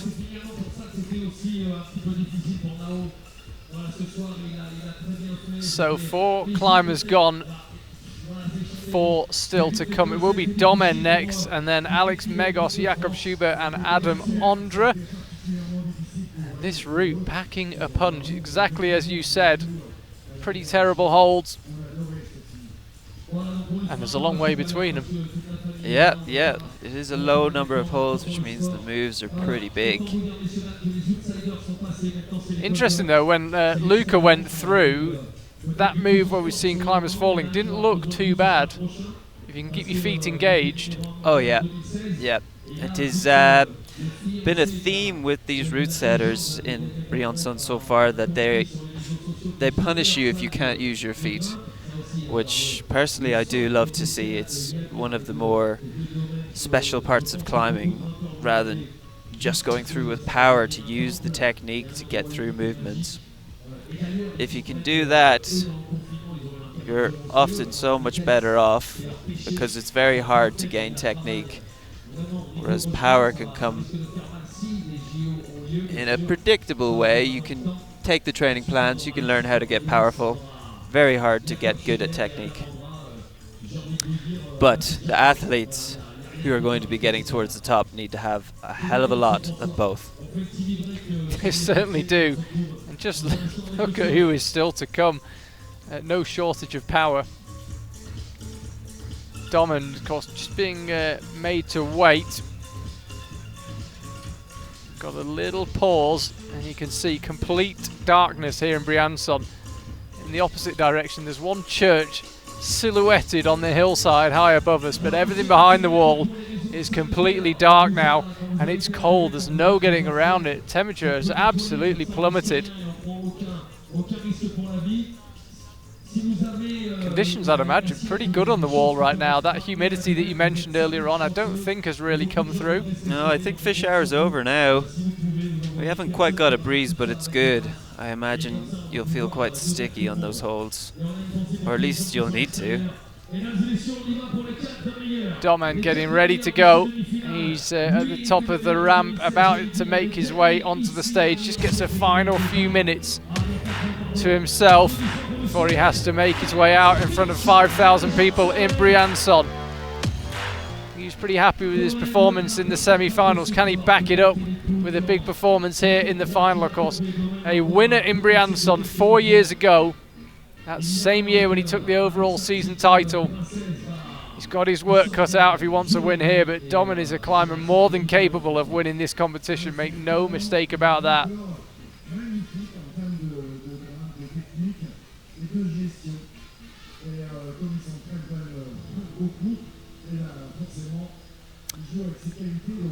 Domen being one of the more experienced climbers, I have high hopes that he will have thought through the beta on this stopper section in a different way and understand what needs to be done to get through it.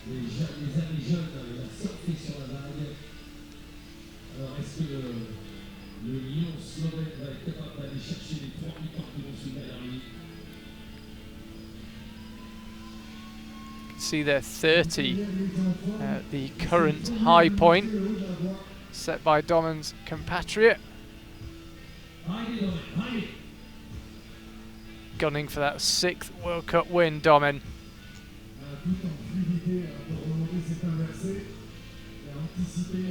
Already got a fight on his hands, and he's ended up in a bit of an awkward position. Can't really see it from that angle, but he had to kind of cross through to clip the quick draw.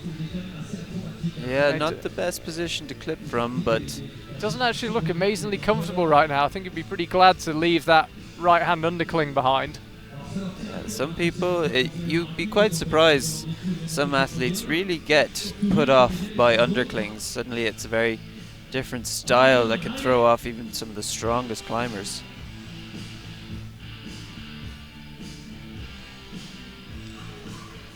To me, looking slow but controlled, determined and intentional here.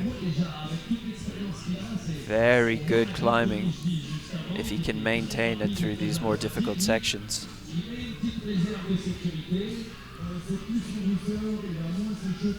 Commits up with the right hand, had to employ a drop knee just to get himself comfortable. That's the good drop knee, I like that drop knee.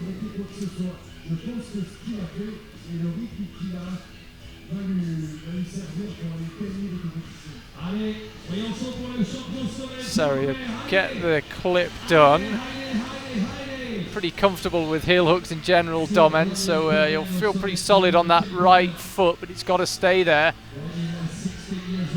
Oh, really smooth. That's how you do it. So powerful through there. It's hard to believe that's a move where we've lost 3 climbers and Domen just cruises through it. You wouldn't pick it out as one of the harder moves on the route. Amazing display of core strength. You could see he drove everything into his left toe, and he could take that right foot off, that right heel hook off statically. That's just core strength. That's like amazing training there that he's displayed.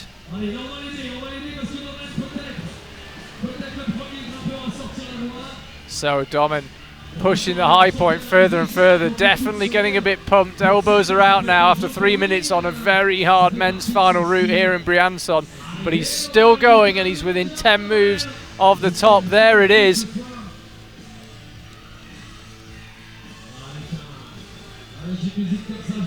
Feet cut loose, could have probably done without that, Domen, but he's back on now and fighting towards the top. Gets a clip done. There's actually a compulsory clipping position when you see that blue tape there. That means that quick draw has to be clipped from a specific hold, which will either have been marked or identified during observation. The climbers will have been shown where it is if it can't be marked for some reason. Domen now heading out right, looking really, really strong. Couldn't we see an early top of the route with 3 climbers still to go? Bumping up these block holds now, Domen, trying to figure out, does he cross through? Does he bump up?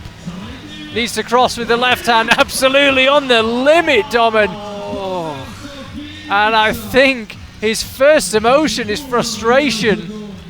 He might not be when he sees the scores, he's so far clear of everyone else.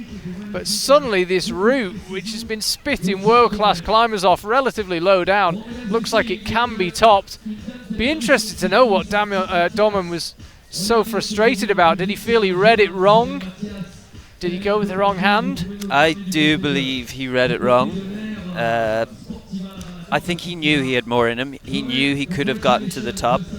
He probably realized that he read it wrong. The intended beta, at least from the route setters, is to go up with this left hand and then bump it again, rather than this really difficult cross through. Did a fantastic job to make that cross through, but just couldn't quite stick it. Nice to see Fanny G Bear again briefly, and now, yeah, you're right. You see that the hold that his right hand was on is so bad. You have a really good left heel and you can use it to ride all the way up through those 3 holds to get the top one. But in his body position with that right hand, you're so closed in that more difficult position to hold, and it was just too much for him to hold on to. Yeah, you can see there's 3 holds he's working his way through as well. They're all blocking each other, causing you all sorts of problems. Here's Alex Magos. He just knew his graphic was going to be funny. Looking to repeat his triumph of 2018. Here he comes. Feels very at home in France, speaks the language. Spent a lot of time, particularly recently at Seus with the first ascent of his 9C bibliography. And that's where he's got to get to, hold 41 or better. Big smile on his face there. Let's see if Adam can compose himself and get through this route. He actually had a bit of trouble in the qualifiers, where one of the routes, he told me after, he just couldn't quite find his flow or his rhythm, and he ended up falling quite low down. He did find his rhythm for the next route, and that was enough to get him easily into semis. So there is that possibility that his flow or rhythm might not come to him. I would say he's looking pretty okay right now. Let's have to see how he finds the rest of this brilliant route. Been really good routes in both finals, I have to say. Big shout out to the route setters. They've got so little information to go off, having seen so little of the climbers recently. They've done an exceptional job. This is where Domen got a little bit bunched up, a little bit tied up. Yeah, he tried to clip from the undercut, which is just awkward. Alex could clip from the holes below and didn't have to worry about that, just reaching straight through to that better crimp.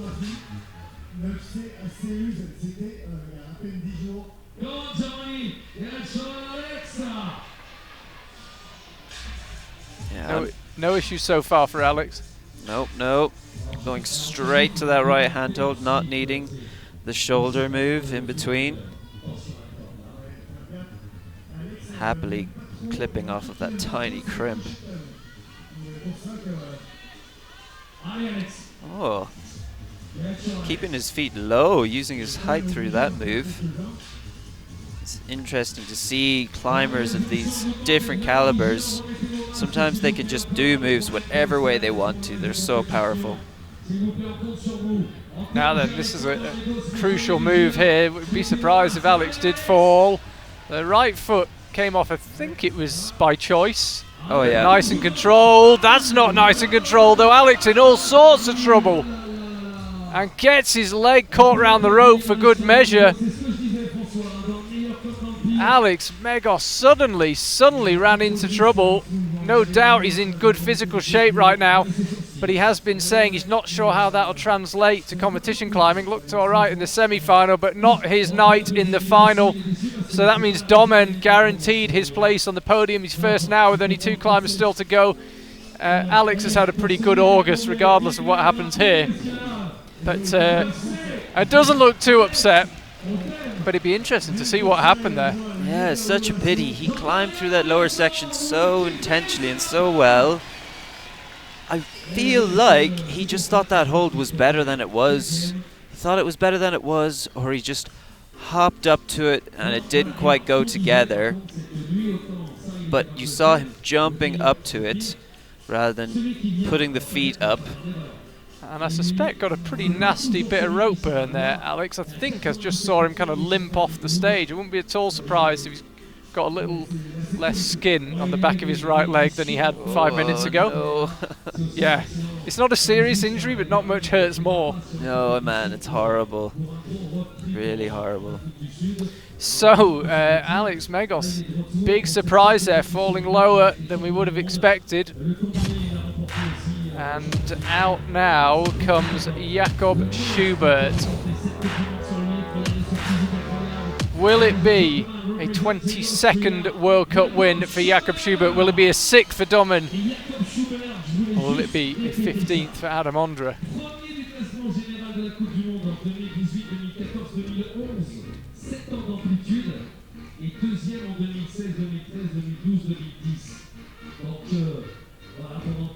Really interesting how strong Jakob looked in the Austria Climbing Summer Series, and then, as I say, both him and Adam Ondra were happy to tell this story that Adam turned up in Innsbruck for a training session and Jakob realised just how strong Adam was, and Jakob decided he was going to get even stronger than he had been in the Austria Climbing Summer Series, which is saying something because he looked on top form. So him and Adam both kind of spurring each other on. Yeah, in recent years, the two of them really have begun to push each other in the competitions, both in boulder and lead. Something that is amazing to see in the sport. Really good for all. Well, him, Alex, Adam and others will of course be battling it out in the Olympics in less than 12 months' time for the rescheduled Tokyo Olympics. And you'd have thought Alex, Adam and Jakob all fancy their chances of getting at the very least into the final and probably picking up a medal as well. Would be ideal. There's a lot of time between now and then as well. A lot that can be done. Jakob very quick through the bottom section. He's already onto the angle change with the 5 minutes still to go. Only a minute elapsed. No problems earlier on. No misreadings. No strange clips. Quick shake out there though. I'm not so sure about that. Usually he's not feeling pump at such an early stage. Maybe just a precautionary shake, not a necessary shake.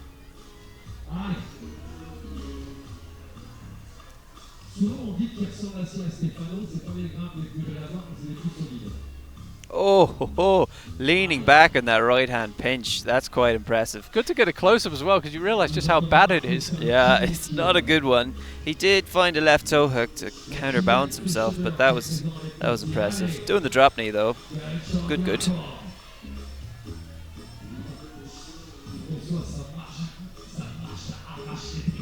Remember, 41, the current high mark that Domen set. Here goes Jakob. Be a big surprise if we lost him at this early stage. It goes for a slightly different method. Just match those terrible little pinch crimps, and then went out with the left hand.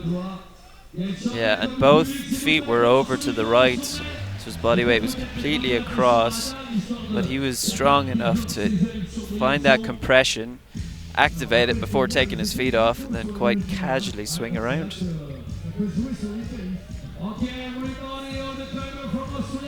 So things getting serious now. Jakob Schubert about to pull onto the head wall. He's got bags of time remaining. He's climbed so quickly. More than half his time remaining, and he's about to pull onto the final panel.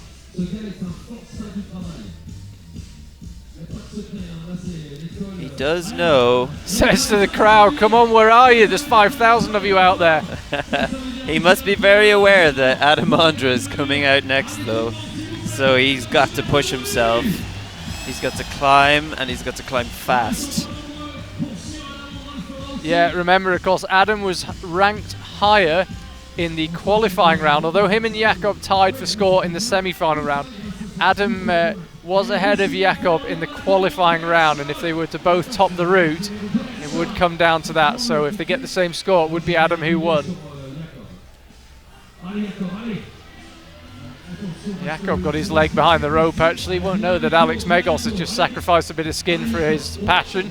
Oh, and looked in a spot of bother there. Jakob went up for that crimp just by, you can see the compulsory clipping position I mentioned earlier. When you've got that blue cross, there'll also be a blue cross next to a hold. We just saw it there briefly. Yeah, he looked in a spot of bother there, Jakob. Look, you can see the elbows are out, definitely pumped, but he's got all the time in the world, but he goes up with the left hand, and was it a foot that slipped? Did he just miss? Either way, Jakob Schubert is not going to add to his gold medal collection. He might still pick up a medal. In fact, he is guaranteed a place on the podium, but it won't be the colour he likes. It'd be really interesting to see what happened with Jakob there. As I say, looked in a spot of bother. He went up with the right hand a couple of moves earlier and didn't like it at all. Yeah, there was a few. It was starting to look difficult a bit lower down. I would say Jakob Schubert, though, is an athlete who is exceptional at still pushing on through, even when it's a bit of a troublesome time for him. Looked like he enjoyed that. Back in front of a big crowd. And Domen now has got to just sit there and watch and see whether the world's best rock climber can surpass his high point. for the sake of the show, we'd love to see a top, but it's going to be dramatic whatever happens. Here's Jakob then. So this is a failing of what I've mentioned a few times before, that when you're this pumped, you forget about your feet, and his feet were both below him. What he needed to do was put a left heel hook up. This is something that Domin amazingly just went straight into with that left heel. Take the weight off the hands and push up through those next holds. That is game face. You look up game face in the Urban Dictionary, they'll probably have that picture of Adam Ondra standing in the doorway. Wow. Looks like he is absolutely in the right place physically and mentally, Adam. He's focused, quick smile, just reminding himself to enjoy this experience of climbing in front of the big crowd. But physically and mentally, he looks in a really good place right now, Adam. Of course, the Olympics postponed probably wouldn't have been his preferred option, but he's just doubled down in the training. I spoke to him actually during the lockdown online, and it sounded like he was training like his life depended on it. Well, it certainly shows. So here we go, the Briançon final about to be decided. Oh, confident. He's not grabbing that right hold. He just clipped off of the left press, which is, you really have to trust your balance to be able to do that. He has got exceptional balance, so Adam Ondra, amazing climber to watch, not just for his sheer physical strength, but his technique and his ability to read routes. Now, one thing to keep an eye on, of course, Jakob climbed the route quickly. Adam, known for being a quick climber, he could absolutely rocket up this thing. There don't appear to be any meaningful rests on it. You can already see how he attacked those first moves. A bit of a foreshadowing of what we might be seeing through the rest of the route.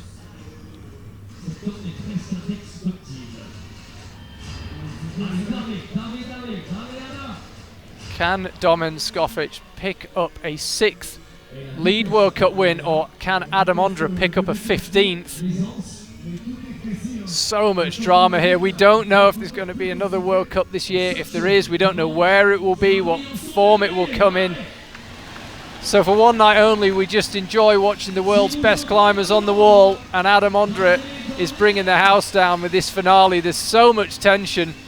He doesn't quite have to top the route, but more or less, I mean, if he does that move that Domen fell on, he'd more or less have topped the route. Yeah, Domen is set really up perfectly here.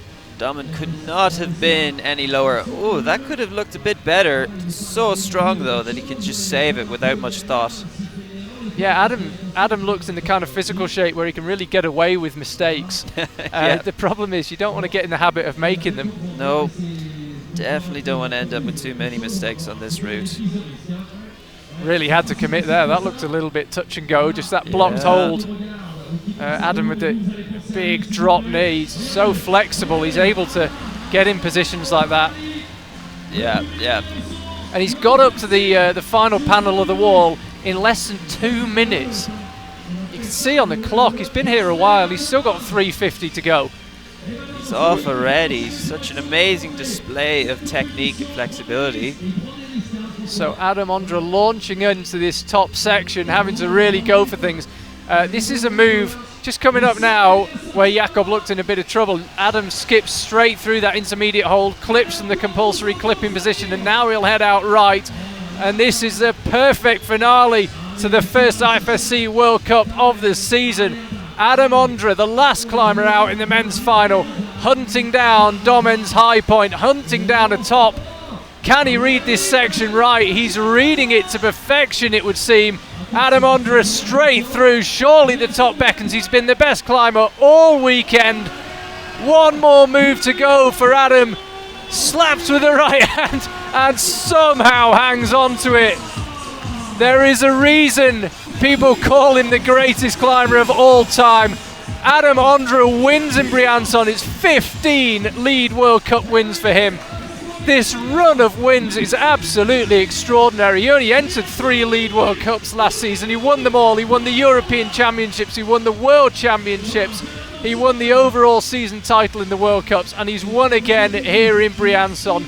He is the greatest, and the crowd stand. Everyone, every memory of this 5,000 strong crowd on their feet to applaud. That was amazing. He looked amazing in the qualifiers, amazing in the semi-finals, and boy did he back it up in the final. Oh, that was something else, that performance. He kept himself together so well. A couple of little slips and mistakes, but he just kept going. He had the strength in surplus to pull through those. And then in that last section, that was intense. He did the same beta as Domin, but he was strong enough to pull through. He put that right foot out, which is a desperately high foot, but he had the flexibility to lean into the wall, to not let go of those holds, to get that next crimp on the volume. He throws up to this Gaston, and he knows he just has to slap to the top. But you look at the angle of his arm and his elbow flared all the way out. He has such little strength left, the fingers are failing, and then you see him slap and hold this last hold, and it took a second for him to hold on. That was some second as well. That was some second, and it's one of those holds where as you slap it, the fingers are barely there, and you're using that whole right side, your whole pectoral muscle to push into the wall to stop it sliding off. So impressive, trying so hard and making it work. And what a statement from Adam Ondra, a year out from the Olympics. Who knows, it may be the only World Cup we get this season. And he's just said to the competition, you want to win the lead, that's what you've got to beat, and good luck. You will need it. Adam Ondra looking absolutely immense. Takes his place next to Domen and Jakob. Fabulous women's final, followed up by a fabulous men's final. What an evening here in Briançon. As I say, we don't know when we'll be doing all this again. Have to enjoy it while it lasts. And what a show it was. If it's the only one we get this year, at least it was a great one. But what a finale. What a finale. You got Laura Rigora on the women's final, taking the win. For her first World Cup win, you got Adam Ondra, the GOAT of climbing. 15 World Cup wins in the lead now, as well as 4 in Boulder. Found the only top of the night on an excellent, perfectly set route. Only 2 climbers actually falling on the same move. So big shout out to the route setters. But we had the Hollywood finish from Adam Ondra. Found a top. Absolutely extraordinary. That shot, the 2 shots of the winning climbers tonight were actually spectacular. Lara turning around and roaring at the crowd, and Adam there seeing all of those muscles in his right arm squeezing beyond belief. Such a crazy sight to see.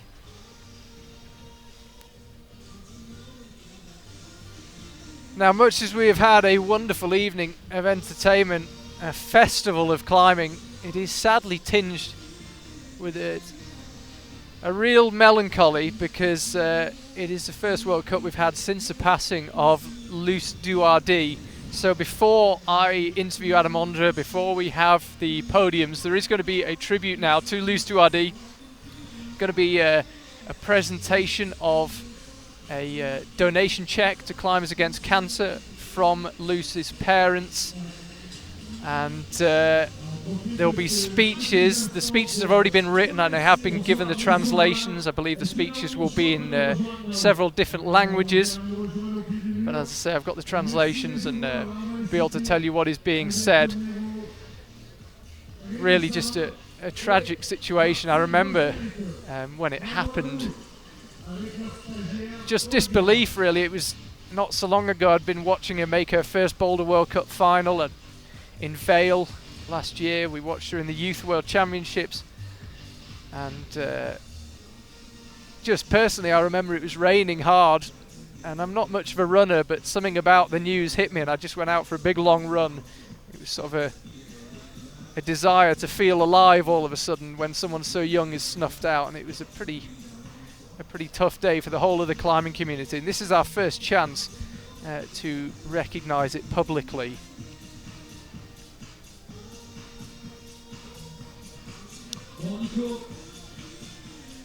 So our MC Christopher out on the stage now with the unenviable task of having to deliver this tribute to the crowd. not an easy situation for anyone involved, but absolutely fitting that we have a tribute like this.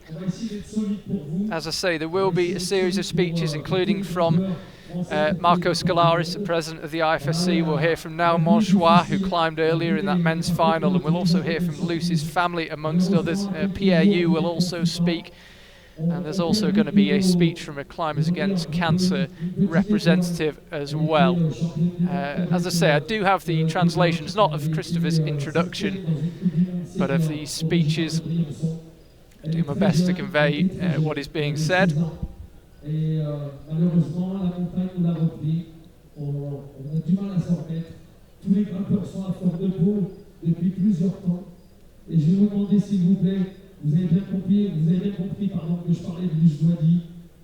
Krista, I think, just trying to pick up as much as I can, just trying to explain to the crowd, in the very unlikely event that there are some out there who weren't sure who Luce Duardi was, just explaining what's going on and the circumstances around this occasion.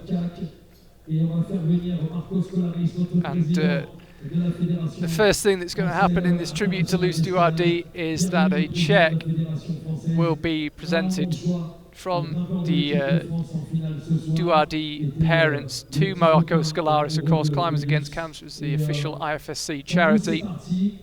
Les parents n'ont pas voulu de fleurs parce que c'est trop dur de garder des fois des souvenirs sur des fleurs pour une étoile comme ça. Les grimpeurs et beaucoup de monde ont mis de l'argent dans une cagnotte et cette cagnotte en fait tout le surplus de cette actually quite hard to watch moments like this for the Duardi family, but a wonderful gesture for them to try to find some good to come out of this. And Sheila McCarran receiving the cheque from the Duardis on behalf of Climbers Against Cancer. And I believe Sheila will give a speech, presumably in French, and I'll do my best to translate in real time. And as Sheila's saying, 7 years ago I stood on this very stage next to John Ellison, the founder of Climbers Against Cancer, and there was another big cheque that night which our charity presented to La Ligue to help fund research and raise awareness, the two pillars of our work. Since then we've become the IFSC's official charity. Even though we have lost John, support from the climbing community remains strong, enabling us to continue making many more donations all over the world.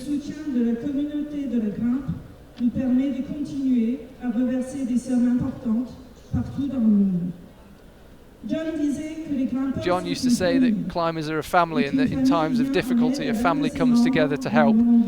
The outpouring of support for Lucy's family demonstrates that, and the family's decision to pass on a huge part of what they received to Climbers Against Cancer speaks volumes about the kind of people they are, thinking of others despite their own pain.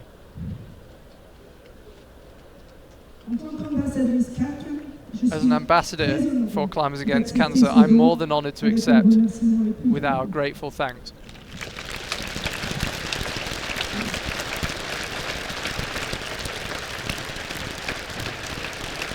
Messieurs, dames, je vais maintenant passer la parole à notre président de la Fédération internationale d'escalade, Marcos Scolaris. On va commencer par notre président de la Fédération française montagne escalade, Pierre Yu. So the president of the French Federation now, Pierre Yu, says Luce Duardi had a brilliant career ahead of her. Her 2019 results in the IFSC World Cup proved it. Youth A boulder champion in Arco, bronze in the European League Championship in Edinburgh, 5th at the Vale Boulder World Cup stage. She was one of the biggest potentials representing France, hopefully at the 2024 Olympic Games in Paris.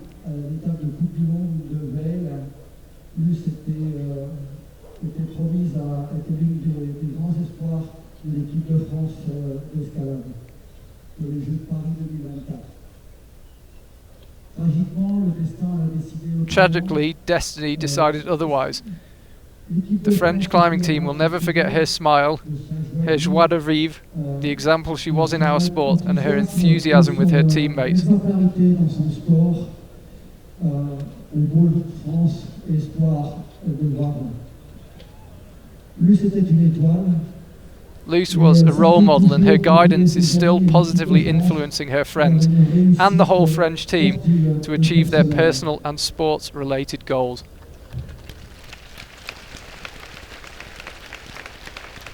And now we'll hear from Marco Scolaris, the president of the IFSC.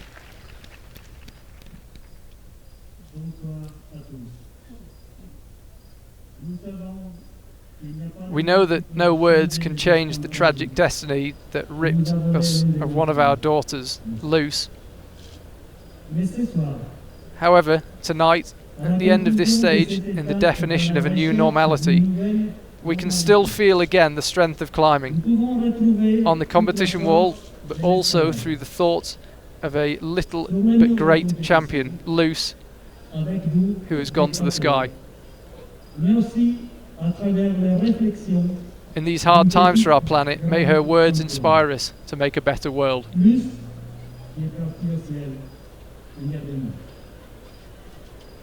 Dans ces temps difficiles pour toute la planète, oui, ces noms nous inspiraient pour contribuer à un monde meilleur.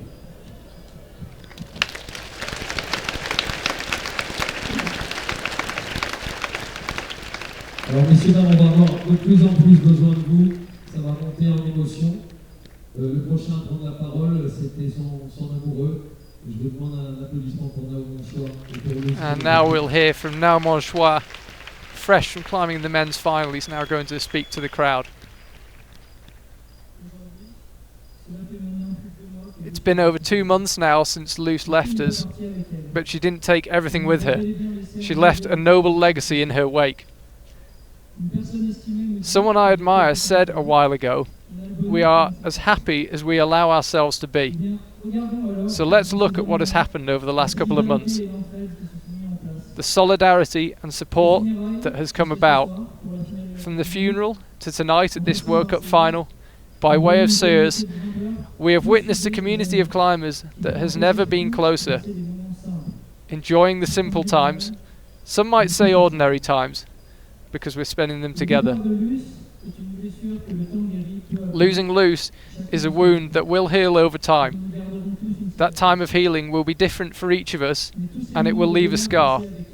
But all the happy times that we spent with her, or because of her, along with everything she inspired in us, those are what we need to keep. Luce always knew how to find the positives in even the worst situations. She never lost her smile, and the greatest tribute that we can pay to her would be to follow that example.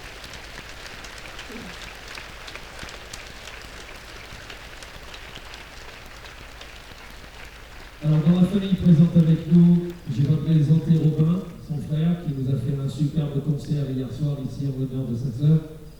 We're now going to hear from Luce's family, 4 members of Luce's family. Again, speeches are in French, and I'll try to translate as best I can in real time. For me, during training, we learn, we think, we analyse, we question, and we do what was planned for the session. But when it comes to a competition, you need to forget all of that. Just let yourself climb and let your inner self express itself. Come out of your shell, the one people see on Instagram or whatever, and express yourself with purity. For me, that's what gives a movement beauty, when it is totally natural and instinctive.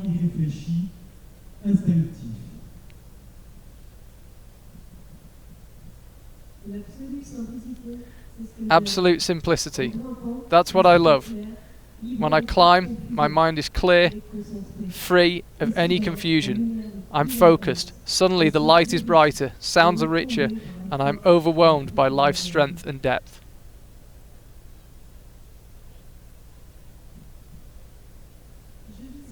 I visualize my route. Perseverance, tenacity, freedom, commitment, release, rhythm, aggression, just at the right time. No limits. I can feel everything. I savor it. Serenity and the real me. What's great is when the action hasn't happened yet. I don't focus on the movement, I focus on my thoughts. They wander to other planets, to all sorts of different places, sun-drenched landscapes. They are filled with the smiles of all the people I love, and that's what counts the most.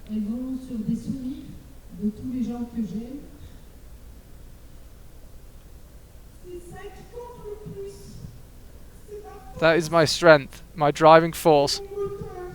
Smiles of kindness and of joy, and moments of happiness.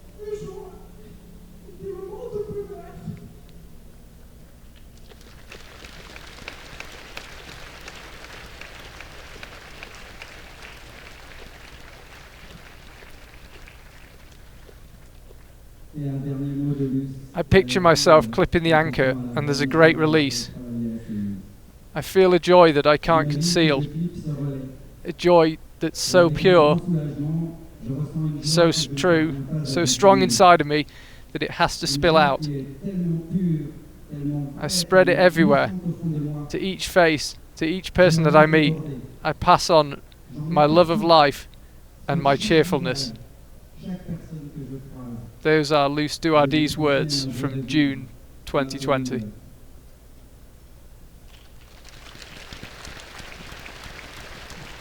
And there'll now be a 1-minute tribute video to Luce Duardi after the crowd have shown their support. And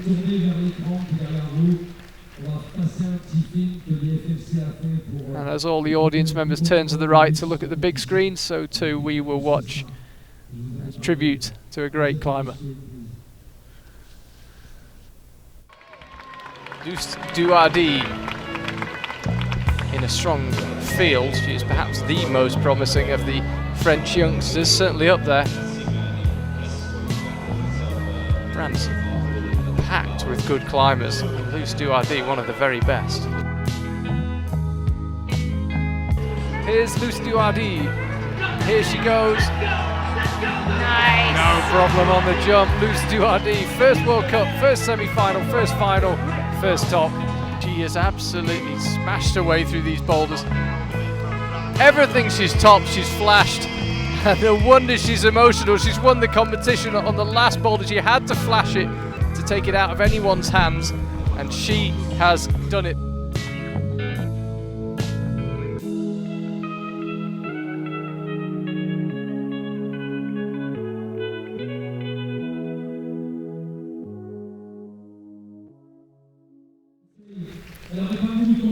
Welcome back to Briançon.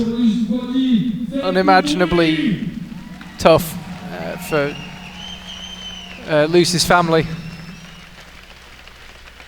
Impossible not to be impressed by their bravery in delivering those speeches in the circumstances, and a wonderful gesture to make a donation as well to Climbers Against Cancer.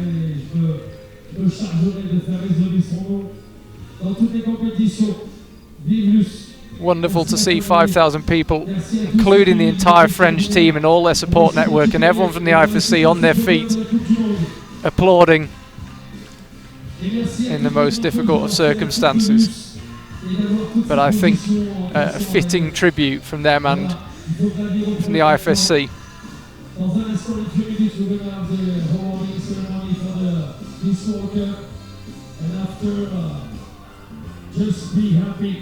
And somehow they have to get on with normal life, and so do we. We do still, of course, have an interview with Adam Ondra. Not that competition seem that important right now. No, not quite. And the podium ceremony. Yeah, it's going to take a minute to get back into it. Such an intense and powerful moment there. But I think everyone's grateful to be here and to experience that dedication.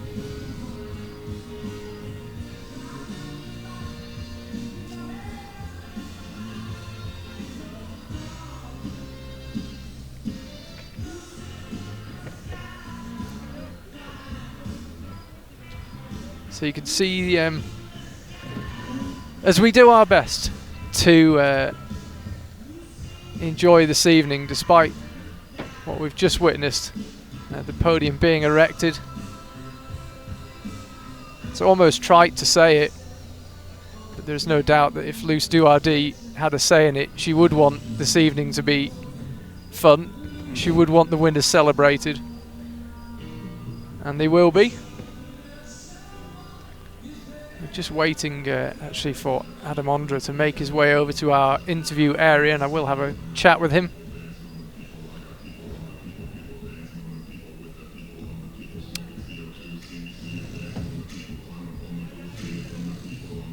Such a difficult competition to be the winner of. Yeah, it's a tricky situation for Adam. So long off after everything that's gone on. Really impressive to everyone competing, and even more impressive to the people who are doing the best right now. Yeah, Adam looked comfortably the best climber, really, from the second he walked in Briançon. It looked like he meant business. I think some climbers probably saw this competition as a bit of a way back in, kind of keep themselves in shape. Adam saw it as something he really wanted to win. Right from the start, right from the qualifiers. I've actually just seen Adam on the far side of the stage being brought round, so that's that bodes well. Better track down my mask. Of course, COVID rules apply. We're only allowed to take them off when we sit down and put our microphones on. Let's just have another look at the results before I talk to Adam. Adam Ondra there, you can see top the route, nobody else managed it. Doman takes second, Jakob third, and Luca, his first World Cup final, fourth place. What a result for him. Alex Magos couldn't back up that Briançon win in 2018, ends up fifth, and I've been told that Adam Ondra is waiting for me, so I am going to go and speak to him.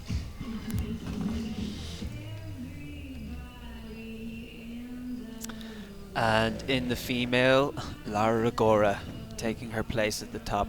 She showed it so well in the semi-finals that she had that ability. Janja Gambre also up there in the top, wasn't quite able to match the speed of Lara, taking that time to rest. And Fanny G Bear, who an athlete often more focused on the bouldering side, appearing in third place here. Really, really impressive. Jessica Pills in fourth. Vida Lucan, more Slovenian athletes. Chasa Kalin, Nina Artaud, Georgia Teso. And I do believe that Adam has on the win, but after what we've just herded seen with to the tribute to Luce Duardi, difficult circumstances for everyone. Yeah, very difficult, and I think very important that all of this event was organized for the Luce, as I think it reminds all of us how precious the climbing is for us, but how tragic it can be if we don't pay enough attention. Absolutely, and it looked like climbing was precious to you tonight. I can't remember seeing you look like you're having that much fun on an event. Oh yeah, I could really release all the pressure as soon as I stepped onto the route, and I was just having lots of fun. And climbing with that style, it kind of almost inevitably also leads to a good performance, which today resulted in topping out the route, being the last climber out was a dream come true. Actually, I think it never really happened that I would be so pumped that I would be holding the very last hold and almost falling while putting the rope into the last carabiner. That was pretty epic. Yeah, you have to tell me about that last move. The right hand landed, I think it was, and it felt like there was about 15 minutes before you managed to clip the rope. What was it like on board? Yeah, like I got the last intermediate, the shoulder, and all of a sudden I got like massive flesh pump in the right arm, and I thought it's like there's no way I can do even the last move, and I somehow desperately slapped onto the last hold. Somehow like I wanted to crimp it, but the fingers went like this, and then I wanted to crimp it again, but somehow I wasn't able, so I just lifted my elbow as much as I could do and hoping that I would clip it. But if the top would be like clipping the draw and then matching the hold, that I wouldn't top it out. And when you're in such good form, you must want another World Cup next week. World Cup next week? No, I said you must want one next week. You're climbing so well right now. It seems a shame you can't use your form a bit more. Fortunately, in our sport there is some rock climbing, so I'll definitely have some rock climbing in my schedule ahead. All right, great. Well, we'll look forward to seeing what happens on the rock, and hopefully we'll see you at a World Cup soon. Yeah, thank you. See you.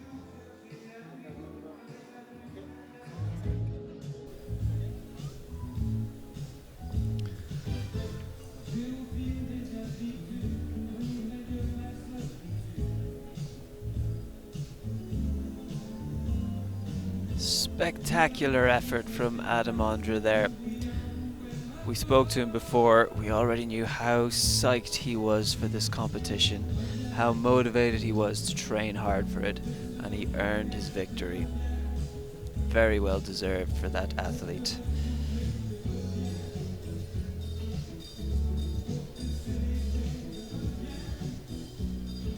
And let's have one more look over the results of the female final.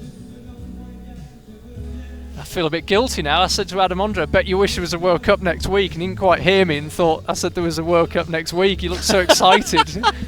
God, it's like I'd taken a dog's favourite toy away. Oh, no. What, really? Oh, no. Great to hear from him, though, and you could see how psyched Adam was. I mean, just so enthused to be here.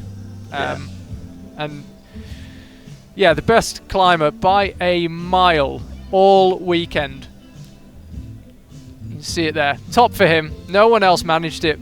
As he just said in the interview, I don't think he thought he was going to manage it until he actually got the rope through to the quick draw. So he was pretty pumped. You wouldn't have known it, I have to say. But that moment when he slapped for the top was absolutely fabulous. We had to wait 10 months for a World Cup, and this one more than delivered.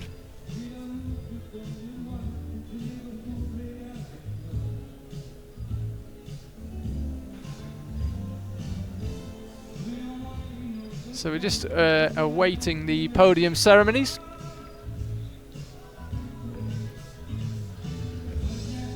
It's 10:15 here in Briançon. None of the crowd leaving. Everyone's staying to watch the podiums. Believe it will be the women first. Don't hold me to it.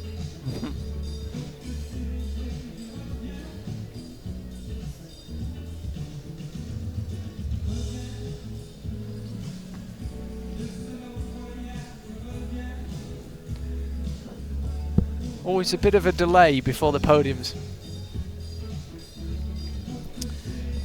Seems to be the way. There's a lot to figure out, I guess. Maybe everyone's just too excited to do their jobs. Oh, don't tell me there's appeals. I can't deal with any more appeals. The stress of the appeals. There's a bolt hole somewhere. Floating through the air. It attacked Adam. Adam was just in self-defense.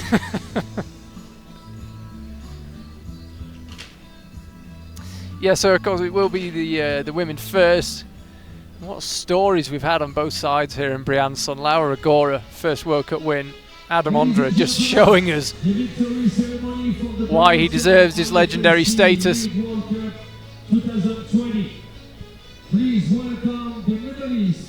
So here come the medalists on the women's side. Of course, masks back on, COVID-19 measures being followed as you would expect and as they should be.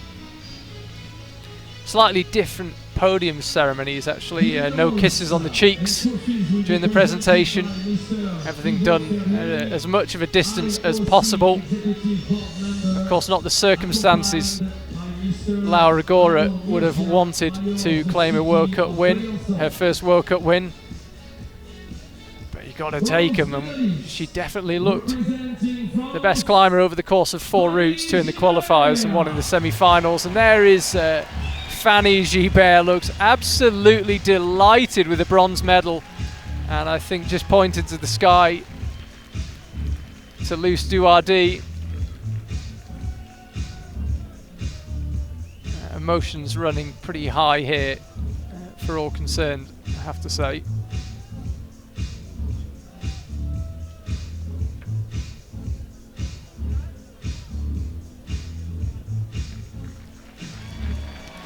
Oh, she is a happy woman.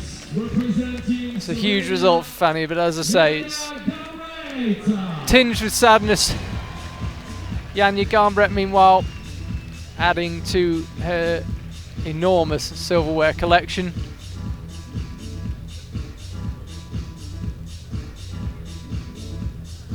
got her work cut out now. There's a few young guns. Hard to imagine Janja is the older hand, but Laura Rigora coming through, Chen Sir coming through.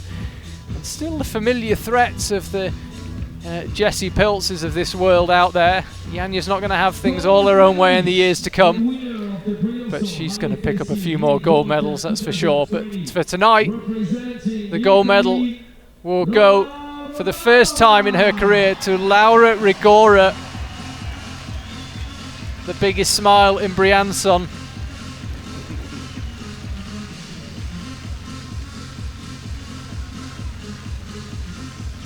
Presented with her trophy, and as you can see, it seems that all 5,000 members of this crowd stayed on to watch the podium ceremonies, to listen to the tribute to Luce Duardi. It's a tribute to the crowd as well. Thank you to them for staying on and playing their part. Laura Rigora, your winner in Briançon. And here is the national anthem of Italy.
Your medalists in Briançon in the women's final, an emotional Fanny G Bear,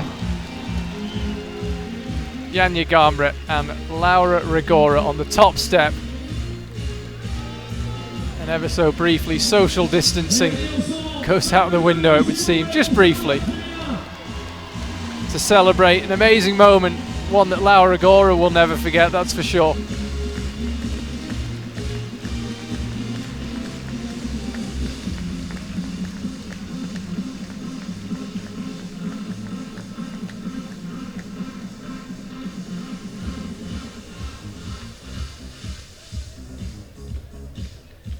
So as the women make their way off the stage, it is the turn of the men.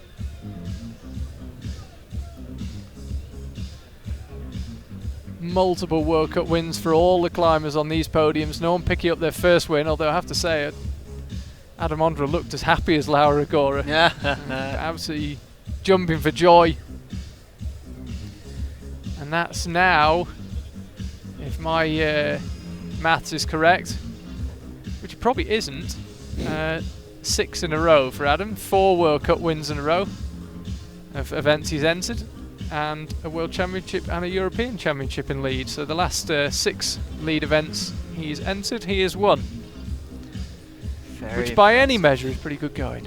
Very good going. To maintain that focus and to still be the most select person in the entire arena right now. I mean, he's physically strong, he's got the mentality. I reckon if he sticks with this climbing, it's definitely going to. He's got a future in the sport, this Ondra lad. Yeah, I feel like he'd be quite good. I feel like he's got potential. Like Laura Rigora, you know, he's just waiting to tap into that potential. He's finally doing it. I think the question really with Adam Ondra is just what can't he do? When he does finally, I don't know about retire, but as age catches up with him, as it does with everyone, just what will the numbers be indoors and out, on competition walls, on big walls and sport climbs, boulders. When he does finally slow down, what will the numbers read? Crazy. crazy thought. What's going to stop him? IFSC League World Cup 220. Please welcome the medalist for the League World Cup men. So in this craziest of years, only some things change. Domen, Jakob and Adam still picking up the medals at the same rate they always were. Domen's got a battle if he wants to get to the Olympics, but the two men on the right there, Jakob and Adam, are likely to feature high at the business end of that event in Tokyo next year. Representing Austria, Jakob Schubert. Jakob Schubert picks up the bronze medal. Looks pretty happy with it. Don't know if he, despite his successes in the Austria Climbing Summer Series, it's so hard to know where you're at against world level competition, and looks absolutely delighted with the bronze medal. Would obviously be would love to be standing a metre or so to the right. All he wants. But another medal nonetheless in the glittering career of one of the greats. Representing Slovenia, Domen once again picking up another medal and looks absolutely delighted. I actually saw Domen in Innsbruck a week or so ago, and he said he didn't really have much of an idea, like I say, about where his form was, where that left him against everyone else. And I think if you'd offered him a week ago a silver medal in the Briançon World Cup, he would have bitten your hand off.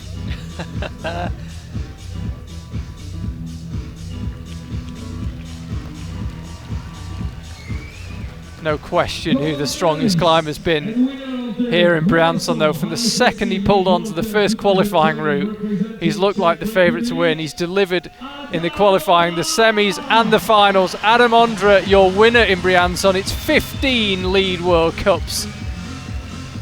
And the amazing thing is, that is only one of Adam's most impressive statistics, not the most impressive statistic. He is the greatest rock climber on the planet.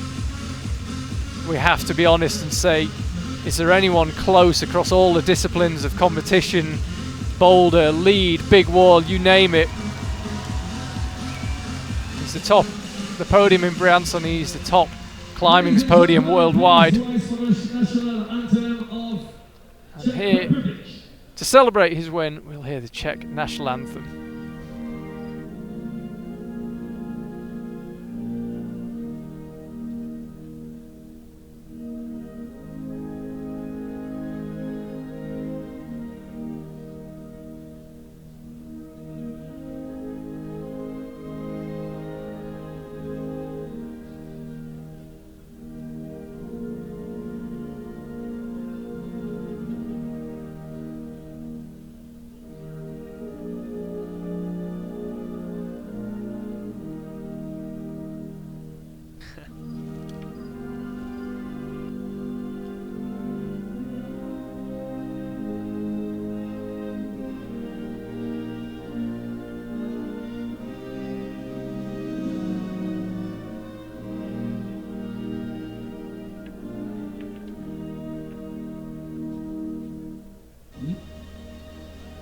Ladies and gentlemen, the Briançon World Cup medalist. There you see it, Jakob Schubert, Domen Skofitz and Adam Ondra.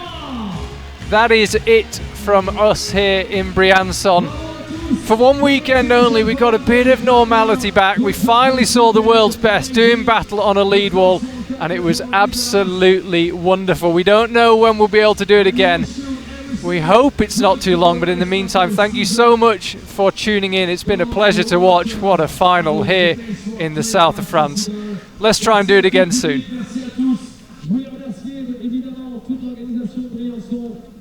toute la communauté des grimpeurs de la vallée de tout autour international pour